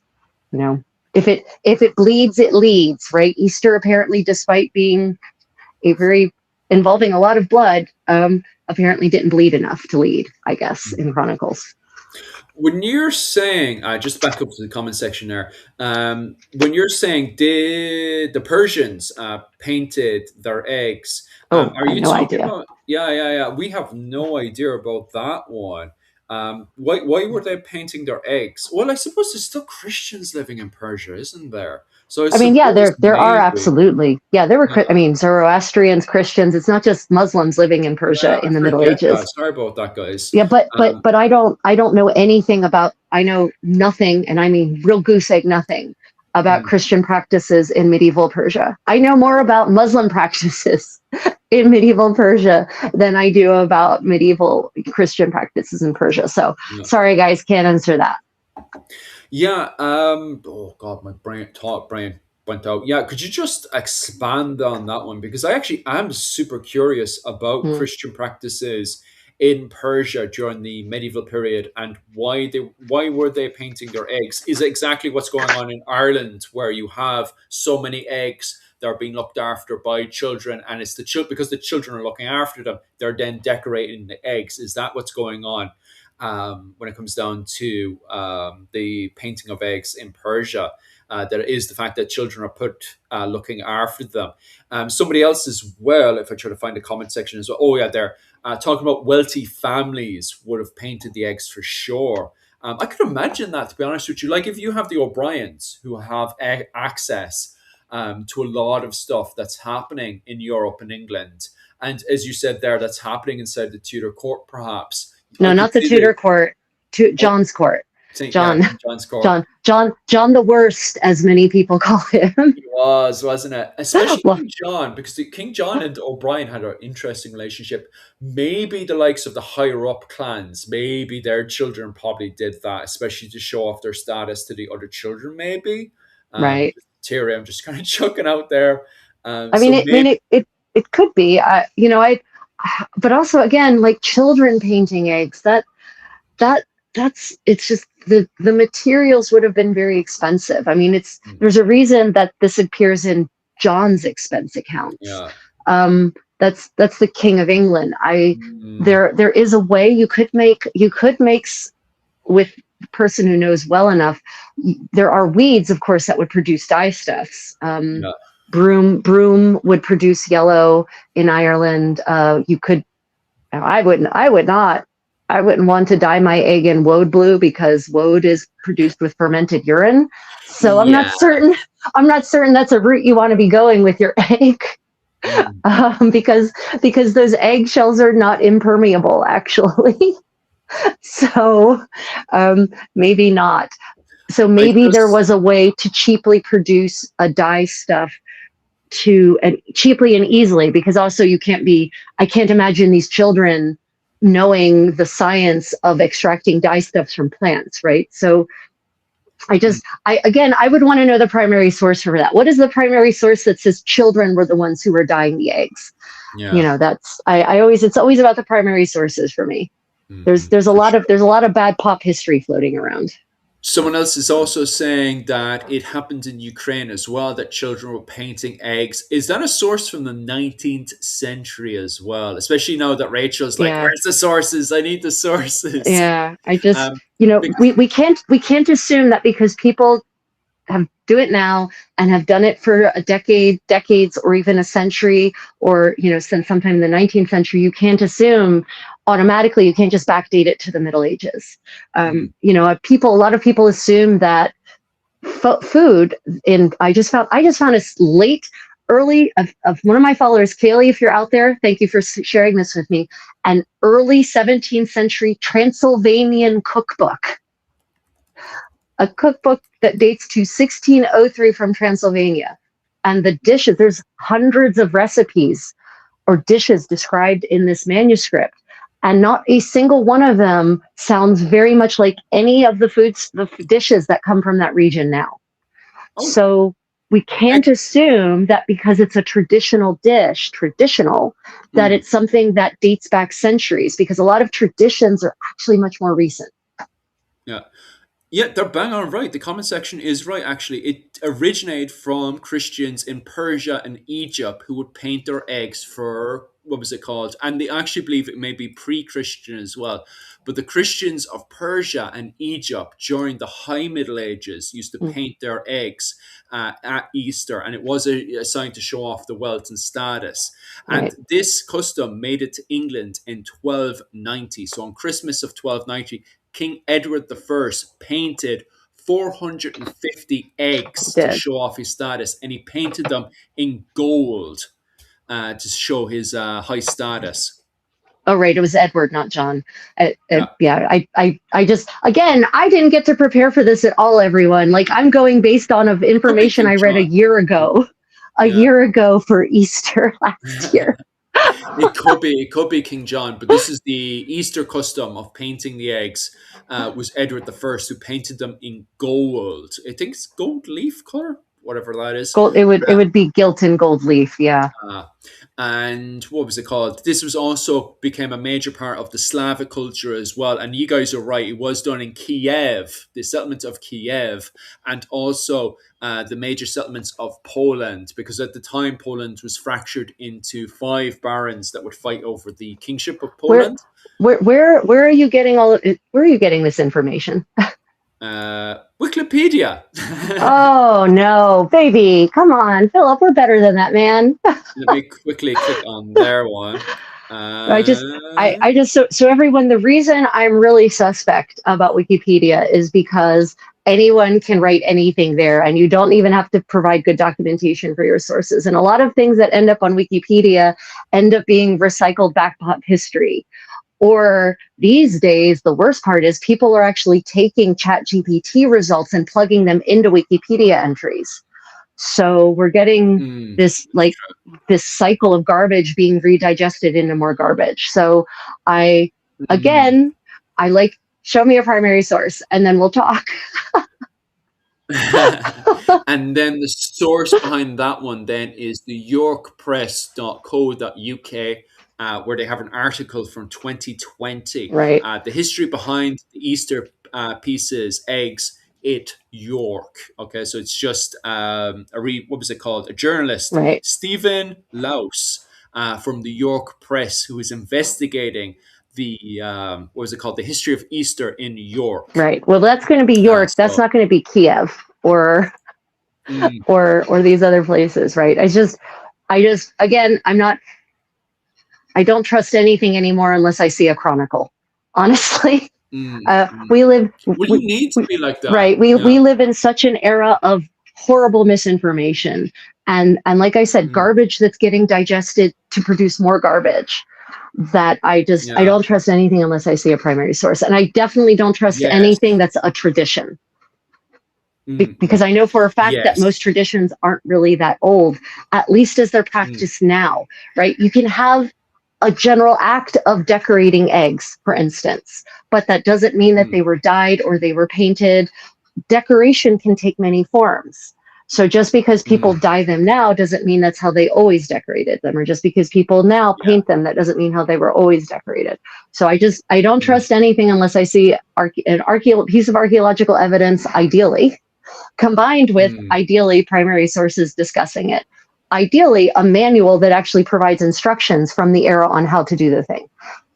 Now that being said, there's something being triggered in my memory. Again, I didn't get a chance to do any research for this, everyone, because Philip only said yesterday, let's talk about Easter.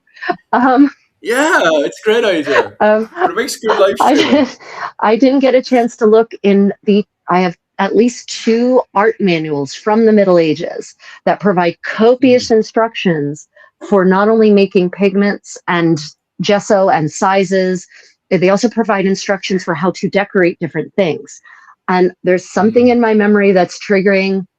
It's either from Theophilus from the 12th century or from Cennino Cennini from the 15th century, something about decorating eggs, about a way in which to decorate eggs, to paint them or apply pigment to them or something. But again, I didn't get a chance to actually look into that between yesterday's topic suggestion and now. So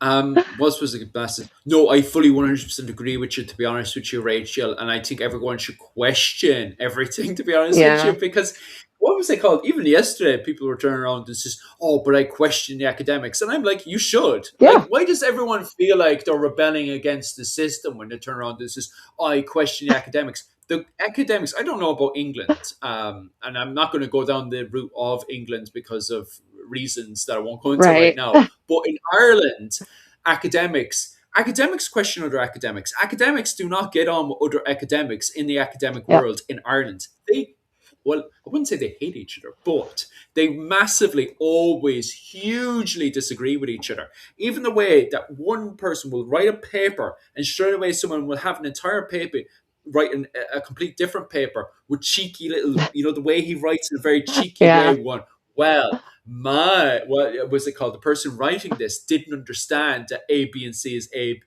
was it Y and Z? But I know why it's Y and Z because I have a such and such a book because I'm so amazing. Sometimes writers write like that, academics between each other. Like they massively disagree with each other and hugely question each other's right, what was it called, research. And you should as well. When you get an should, academic paper, you should question where is this work coming from and what yep, is the interpretation of this. yep, I do it all the time. In yep, fact, one of my fields of expertise right now, I would definitely say, after all the living history I've done, is 10th century Ireland. And I massively disagree. Like Claire Downham, for example, right? Dr. Claire Downham. I praise Dr. Claire Downham. Doesn't mean I agree with all of her work all the time. In fact, I massively disagree with a lot of stuff that she writes a lot of the time. I just yep, don't go up there and scream it from the top of the hills because I'm not in a position to do so. But it doesn't mean I agree with everything she says. You shouldn't agree with everything I say. You should question everything I say and ask where the sources come from. So when Rachel says that, well, I question Wikipedia, definitely Wikipedia, and I yeah, definitely question, what is it called? Wikipedia, And I definitely, question the York Press.co.uk, and I question what Stephen Lars says and his sources. I want to do further research into this to see if is this the case. Do yeah, people in the medieval period actually paint their eggs? You should question that and do further yeah. research into that. I can't say that enough. Yeah, and I think, there's a difference between screaming at each other and Yeah. respectful, reasoned discourse, Mm, right? History, people seem to forget, or maybe they're just not aware to start with, that there is no one objective chronicle documenting history. mm, That's not how the recording of history has ever worked in any society, except for the Joseon dynasty. And even then, the process of chronicling their history was subjected to an editorial process. mm, So there is no such thing as a single chronicle of human history that we just go and reference. yeah. Oh, so what happened on December 13th, 1312? There is no this day in kind Mm, of thing. So we have to look at all these different sources, all different kinds of sources. We have to look at letters. We have to look at chronicles. We have to look at saints' lives. We have to look at the archaeology. We have to consider, if we're lucky, we have multiple points of view of the same event. And mm, we have to take that all as a whole, and then we have to interpret it. History is, for the most part, an interpretation. mm, Right. And that is why our understanding of history is constantly evolving, because new information, happily, is almost constantly coming to light. New angles, new sources that give another dimension to the event in question. mm. And I Sure. think that's why it's very important for me as a lover and a pursuer of history, that we try to stick as much as possible to the primary sources, Mm, which is which is not to say that you shouldn't read Richard Vaughn's Lives of the Dukes of Burgundy. You absolutely should. But what he does that's fantastic is he puts footnotes everywhere in his text. He tells you which the primary sources from which he is drawing that information, or the secondary sources from which he's drawing that information, so that you, as a scrupulous, scrutinizing reader, can then go and check his sources if you want. Right? Well, definitely, for sure. And what else was I saying? Oh, yes, port and starboard. Sorry for ignoring you for so long. You have a question there. When did the pipe, tobacco, smoking, and clay pipes come to Scotland, Ireland, and England? Actually, that's quite famous, isn't it? Yeah, the end of the 16th century, at least for England. I can't speak for. I'm assuming probably roughly the same time for Scotland, and probably roughly the same time for Ireland. Well, Ireland, bang on.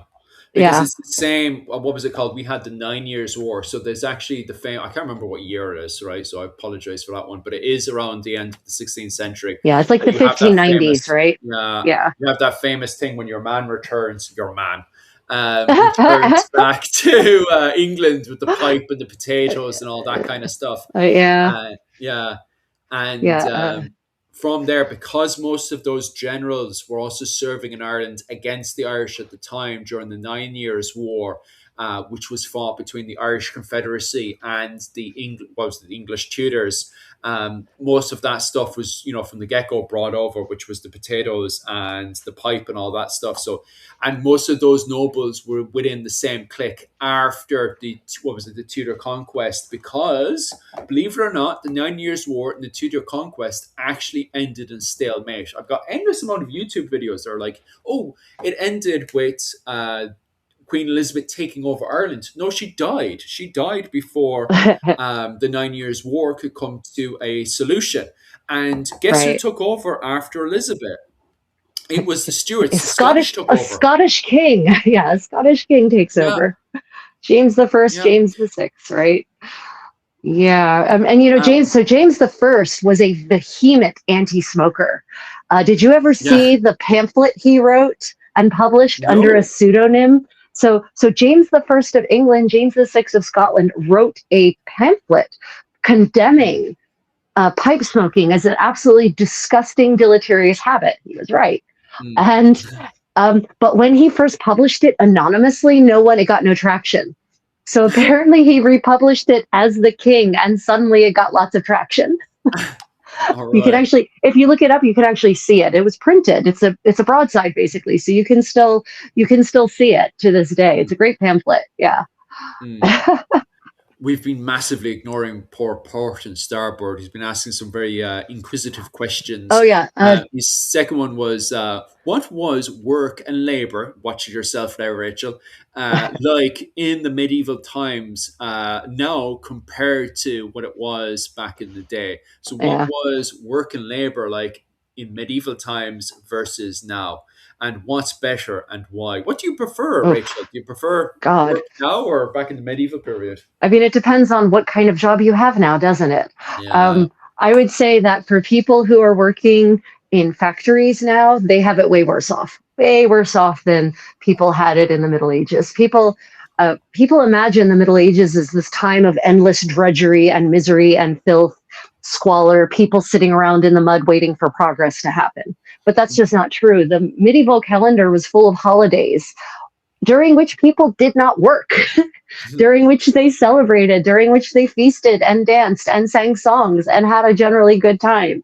So people actually had more leisure time in some cases in the Middle Ages than they do now, depending on the job you have, right? If you're some nomad creator who just does an hour of work a day, then okay, you probably have it better than, or some Instagrammer who's making bank just by doing a single live stream. That's not us, by the way, guys. We are not making bank by doing these live streams.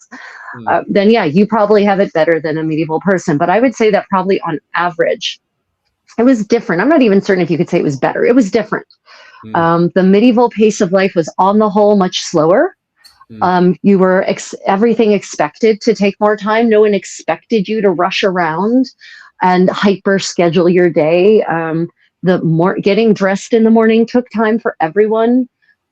people were encouraged to actually do things like, brush their teeth, wash their face, comb their hair in the morning, and then get up and move around slowly to warm up their bodies. That's what physicians recommended.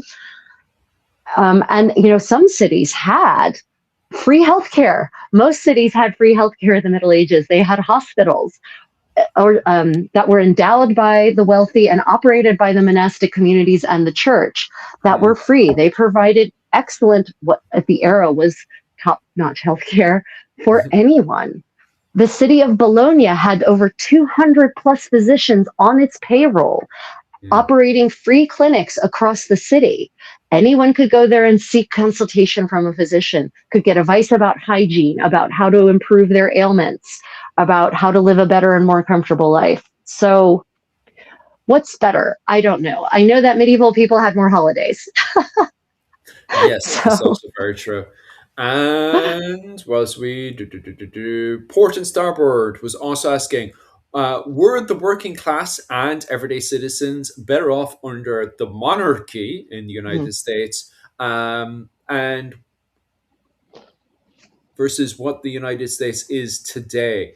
And I heard the USA is the type of republic monarchy. Ooh, just going into deep, what was it called? Way out of my field of expertise, that's for sure. That is, I mean, so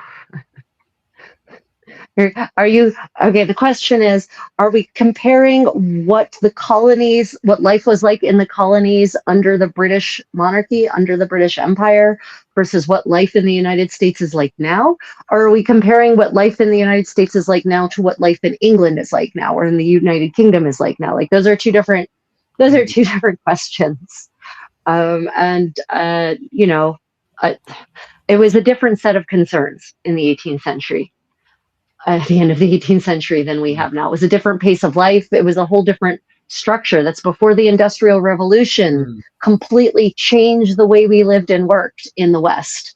So, does that come down to the form of government, or is that just a factor of rampant capitalism and the Industrial Revolution?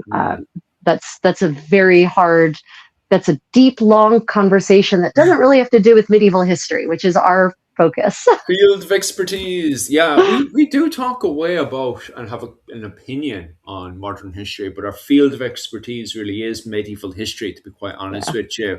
I think a better question here is also, his follow-up question is Rachel wearing an upper middle class woman would wear during, or are you wearing what the peasant women would wear in the medieval period? That's a better question. That's a more answerable question, more readily answerable and involving many fewer hours of debate. So I am actually currently dressed as a 15th century, later 15th century, 1470s to 1490s Florentine, specifically Florence, patrician lady at home. This is the cut of the dress is generally the same as would have been worn by members of the lower socioeconomic strata in Florence in this era, but the fabric is not. This is a rich silk fabric, right? This would not have been worn by everyday women who were working. The cut is very similar, though, and of course, I'm wearing a gem, and that is definitely not a bauble that a woman of a peasant woman or a servant in the lower economic strata would have been able to wear. But yeah, this is me for at-home dress. If I were to actually go out into the world, and also with the kerchief like this, if I were to be dressing to actually go out and engage in society, especially at any kind of official level, like at on a holy day ball or a celebration because some great nobleman is visiting Florence, then I should actually put another very decorative layer over top of this, and my hair should be styled in a very specific and fashionable manner, with curls kind of framing my face, this fringe framing my face, and then my hair taped to the back of my head in a kind of ornate manner, and maybe some jewels or pearls woven into it, braided into it as well. So I'm wearing what I call my Florentine Lululemon. This is my Florentine, Gucci, or maybe my Florentine Gucci tracksuit. I don't know, whatever. Take your pick of your modern designer, but the casual line that they sell instead of the evening wear line that they sell. For sure. And the comparison is more of the government now versus the monarch in the early, during the early medieval, was it during the medieval period, medieval Oh, times? oh, uh, That one's quite funny, all right, because it depends. I'm assuming it's like the English monarchy versus, right. it's always the default interpretation people have is the English That's monarchy true. versus the modern day American government. And it depends on the era and what's going on. Like I know for you guys are about to suffer October, November with the rising of taxes and stuff. So I don't think your lives are going to be great in October, November when the taxes start to go overkill. Should I? What was it called? You guys know you're going to get punished soon for all the taxes going up. Yeah. So Yeah. Yeah. not Rachel. Rachel's grand. Yeah, sure. Rachel's nice and safe in Korea for a certain amount. Yeah. But Yeah. I mean, it's, medieval monarchy. Monarchy life conjures the life was word, quite good in England in the 13th yeah, I century. mean, the problem is that the word monarchy does a lot of the thinking Yeah. for us. And medieval monarchs did not have the same centralized power and rights in most places that modern monarchs have had, Yeah. that early modern monarchs have. We're not Louis the 14th, the Sun King. He was an absolute monarch, Yeah. and he centralized power. He set up the model for truly centralized power, Mm. right? All other monarchs started modeling their power systems on him Yeah. because he came up with a whole new way of doing it. Mm. And so that's not a medieval model of monarchy. Medieval kings were not as powerful as people think they were. And contrary to popular belief, kings were also subject to laws. Yeah. And in some cases, wars were fought over this. Mm. So at the people, the average common people did not feel the effects of the king and changes in kingship as much as the barons, the royal peers, the nobles did. They're the ones who got drawn up in the Game of Thrones, Yeah. right? But your average yeoman or sharecropper or serf, depending on your era, right? They only felt the effects if people came and marauded the countryside and stole their things and or killed them. But Mm. they didn't necessarily feel the effects of a king ruling in London directly in the kind of way that people imagine, right? It wasn't Edward the First going through the countryside shouting, "Off with his head, off with his head, off with his head. He has offended me, off with his head." That just didn't happen. Yeah, they couldn't So do it. yeah, Especially like if you look at the 13th century, times were quite good in the 13th century, especially for local opinion. Like people actually, when it came down to local politics, Anglo Saxons had a good, what was it called? Better freedom of speech than they do right now in England. Definitely right now in England, believe it or not. And the reason for it is because during, what was it called? When you had the, what was it, the crisis, the Civil War crisis that was happening between Empress Matilda and King Stephen, how he got most of his support from the Anglo-Saxons was that he allowed them to continue having their local councils that they had during the early medieval period. And then he forced, when Henry II was taking over after King Stephen had Henry II recognize the Anglo-Saxon yeah, councils, which right, was great for Henry II at the time because he wanted to live in France. He wanted England to be self-governed. It was the yeah, same thing again with, what was it called? Richard the Lionheart. Richard the Lionheart didn't care about England. He and publicly did not like England and wanted to spend most of his time in France and yeah, crusading off in Jerusalem. yeah, So once he brought in his tax into the Anglo-Saxons didn't like it, but they had no choice but to pay it. He allowed the Anglo-Saxons to go back to do what they wanted. After that, again, you have, what was it called? King John. Now, King John, guess what? King John wanted to do what King John wanted to do by cutting off everyone's heads, which is, off with his head, off with his head. But yet you have the first Barons War, where King John is, he dies on the toilet, yeah. and that's the end of him, and Dysentery for the yeah, loss.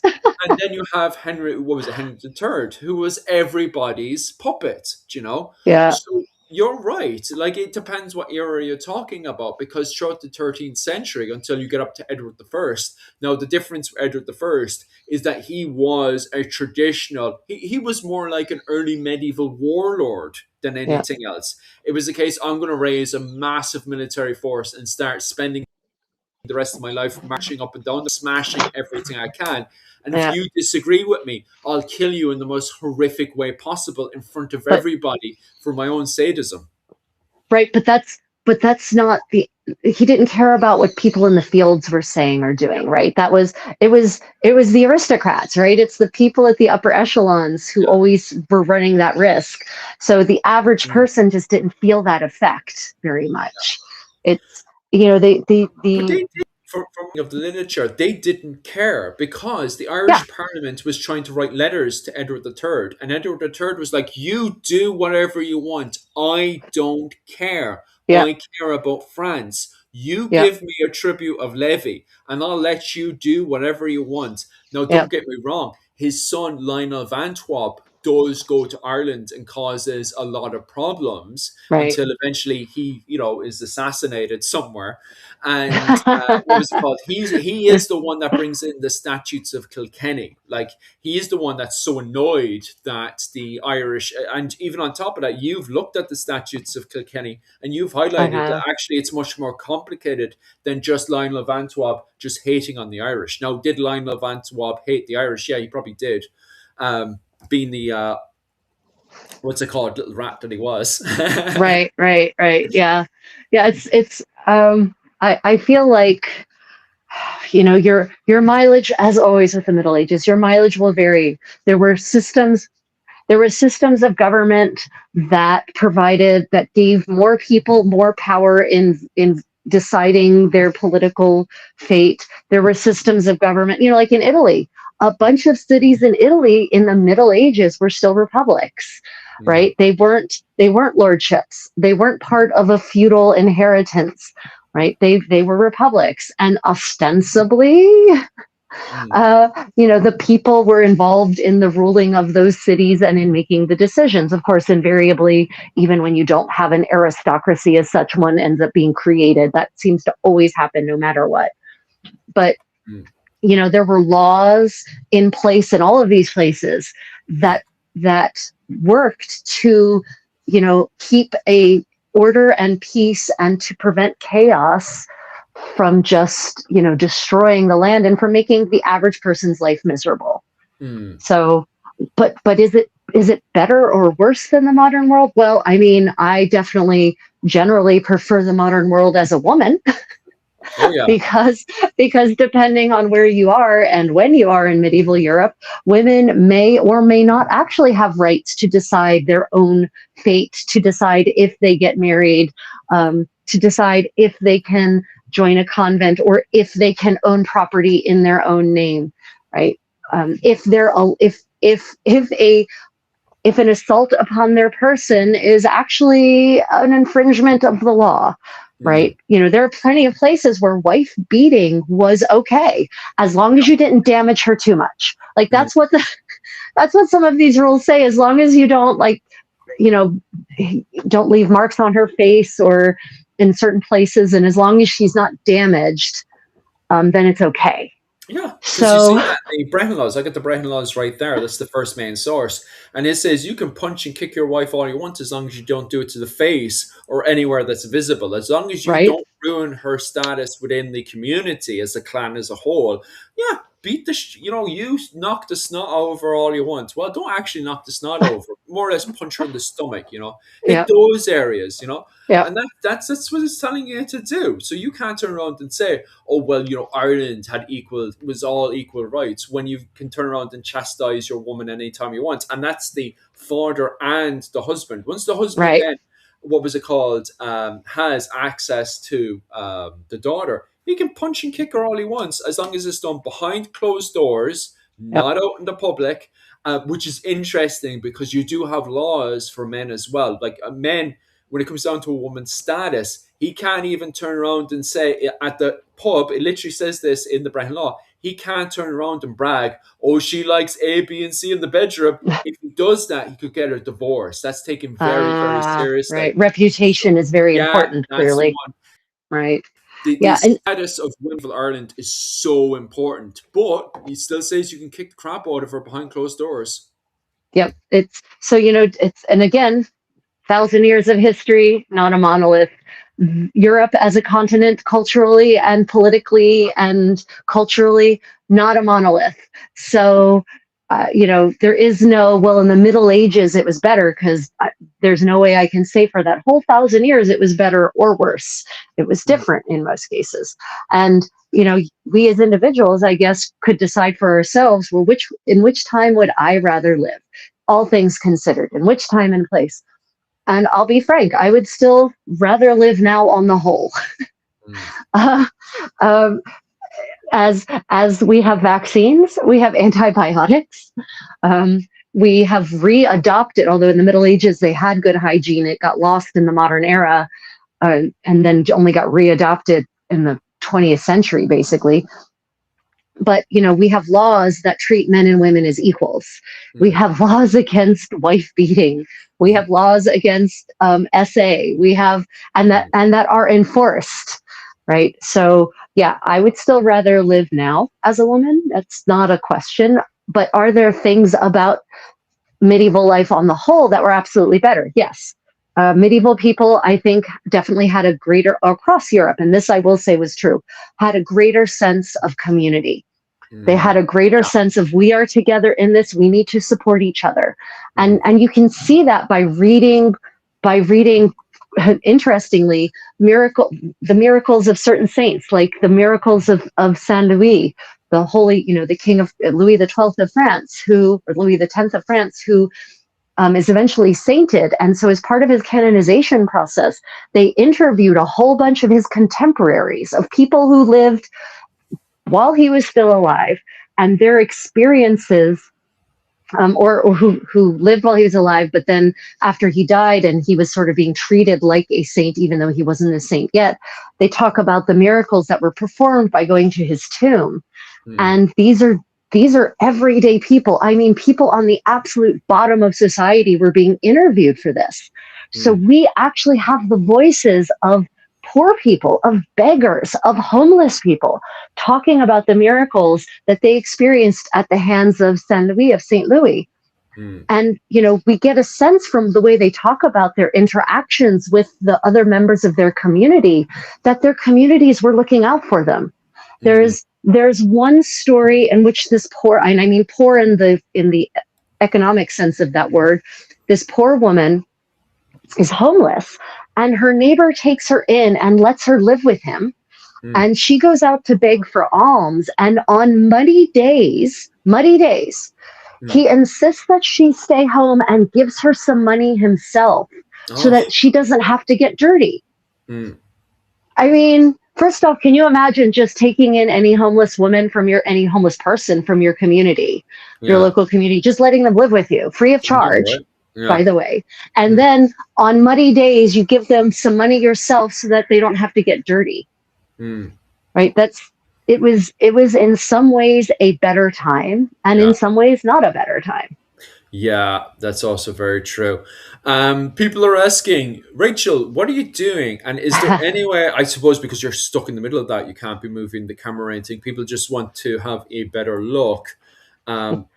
But I suppose I'm not certain it will help, because the strings are silk and they're not very visible on the camera. But I am doing something called finger loop braiding, and on my YouTube channel I have a 21-minute tutorial from beginning to end, how to set up the strings, how to manipulate your fingers, how to do the pattern, on how to do this. If you look up braiding beautifully on my YouTube channel, you can find the tutorial.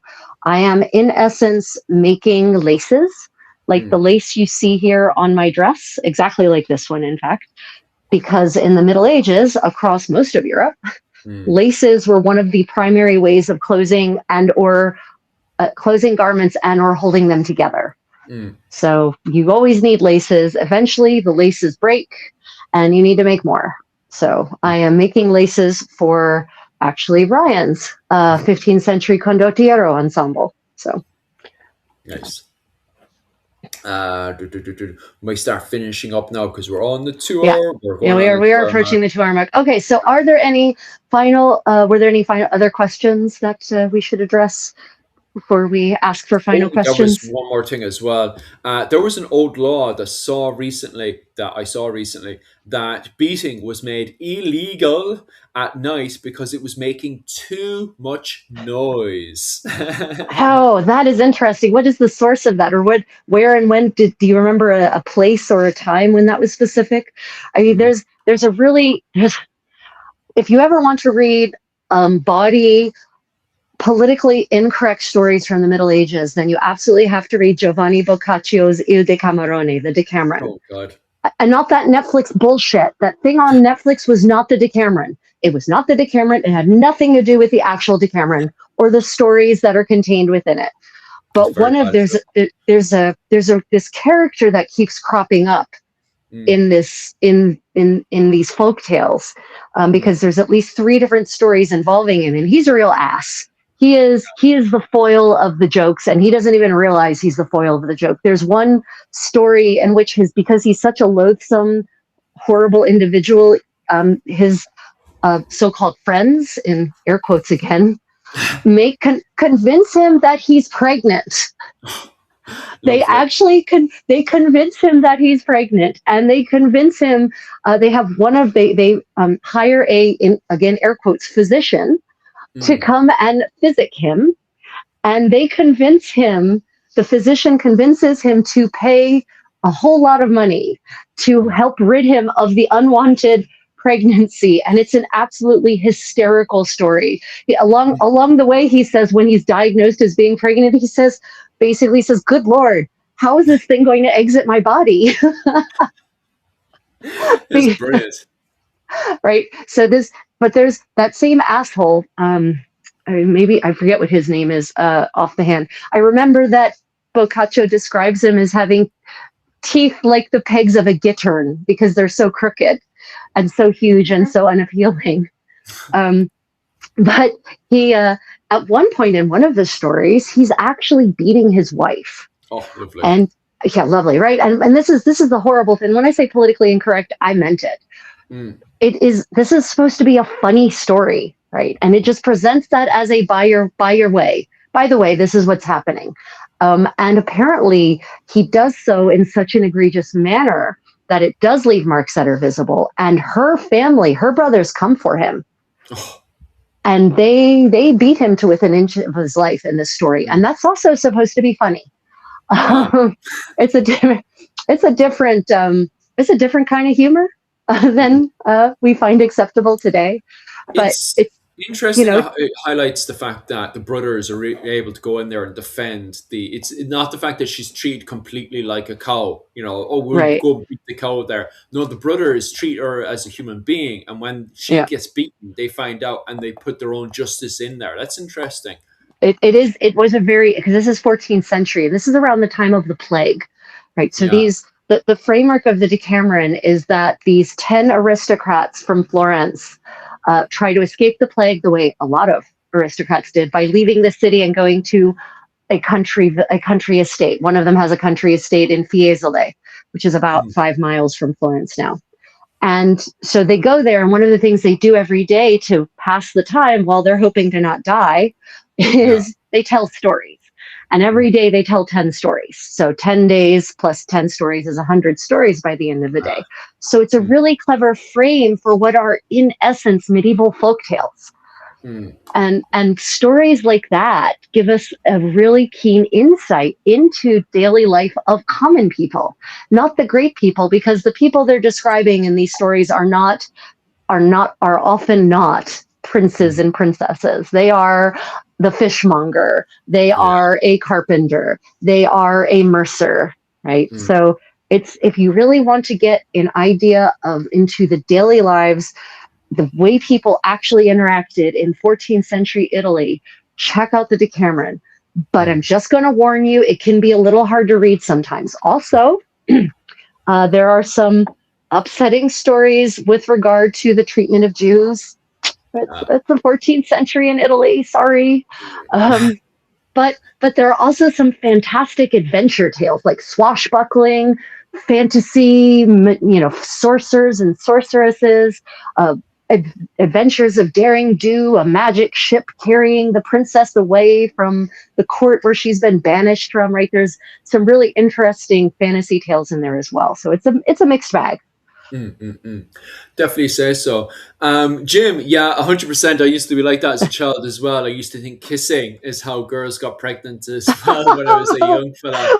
So Oh I my was god! just that innocent as well. So We'll so start I've one. I've I've a friend who's the result of her mother thinking that's how you got pregnant. Oh God, go on. Oh yeah. So this is her mother. This I think her mother. This would have been back in the 50s, 60s probably. Yeah. And her mother was an innocent, and her mother was told, if you kiss a boy, you'll get pregnant. Mm. So she didn't kiss him. Ah, that's horrible. She did not kiss him, and thus my friend exists. Right. It's horrible. Yeah, right. Anyway, what was it called? We'll start finishing up there. Guys, thank Any you comments? so much. I think they no fresh comments in there. We didn't Okay. have anyone popping in there with any fresh comments. Not from this side anywhere, unless let me quickly. Yeah, that seems to be pretty much it. Since you guys are slowing down, we'll start to finish up there. Yep. Thanks, guys, so much for popping in for this weekend. We're going to just Friday or Yeah. Thursday for you guys. We'll make that a regular thing for you guys on Tuesday and Thursday night. That we'll do a nice Hmm. little live stream covering the Yeah. news and talking about the medieval history at large. Yep. This Saturday night, I will be live again with the lads covering clans and dynasties. So definitely head on over to Irish Medieval History and subscribe to my channel if you want to watch us live. Rachel, what's your plans? Because I don't have anything happening on Patreon this week. The following week after that, I start my presentation and classes on the Scottish War of Independence. So Mm. if you're into the Scottish War of Independence, please head on over to my Patreon at Irish Medieval History and subscribe, or just donate to the channel if you just want to support my content. What was it called? The donation to get onto those presentations is 20 quid a month, which is not bad for a presentation once a week dedicated to a high academic standard. Rachel, what's your plan for Yeah. this week?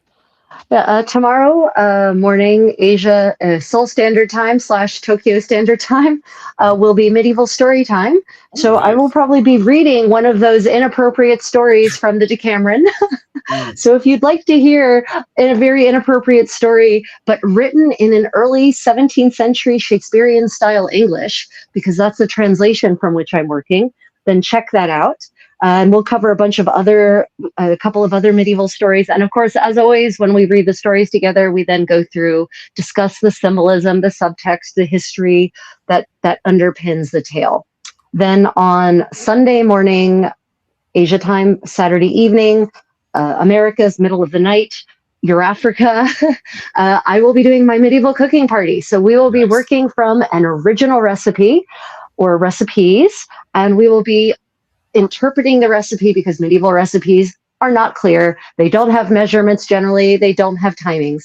So we will be recreating, interpreting, and hopefully successfully making actual medieval dishes from the 14th and or 15th century. I'll talk about food history, I'll talk about food science, and of course, answer all your questions about medieval material culture as we cook along. So, yeah, if any of that interests you, then tune in. And I do have a Patreon. If you'd like to support my medieval recreation work, my research into medieval material culture and recreating it, then I have a Patreon account, the Creative Contessa. Comes with a whole host of extra perks, including extra footage, extra materials, extra resources, hours and hours and hours of full tutorials that are not accessible to the general public, dance lessons, sewing lessons, unedited footage where you get to see me and my ladies in waiting goofing around. And also we have channel membership on YouTube if you prefer to stay in this ecosystem. And I do have channel subscription or page subscription on Facebook now. But of all of them, I would say that probably the Patreon comes with the biggest list of perks at this point. Yeah. Happy Yeah. So days. yeah, welcome to our community. Oh wow. PS3, welcome to our communities. And if you were watching me, the Creative Contessa, then please pop over to Philip's Irish Medieval History channel and subscribe. And everyone, don't forget to hit that notification bell and make certain that all is clicked, because if you don't click all, then you won't get notifications when we do things like go live. YouTube will just notify you randomly or not, depending on the day. Yeah. Yeah, that's very true. Other than that, guys, thanks very much and slán go bhfuil. See you. Bye, bye, bye, bye, bye. Stay creative, everyone.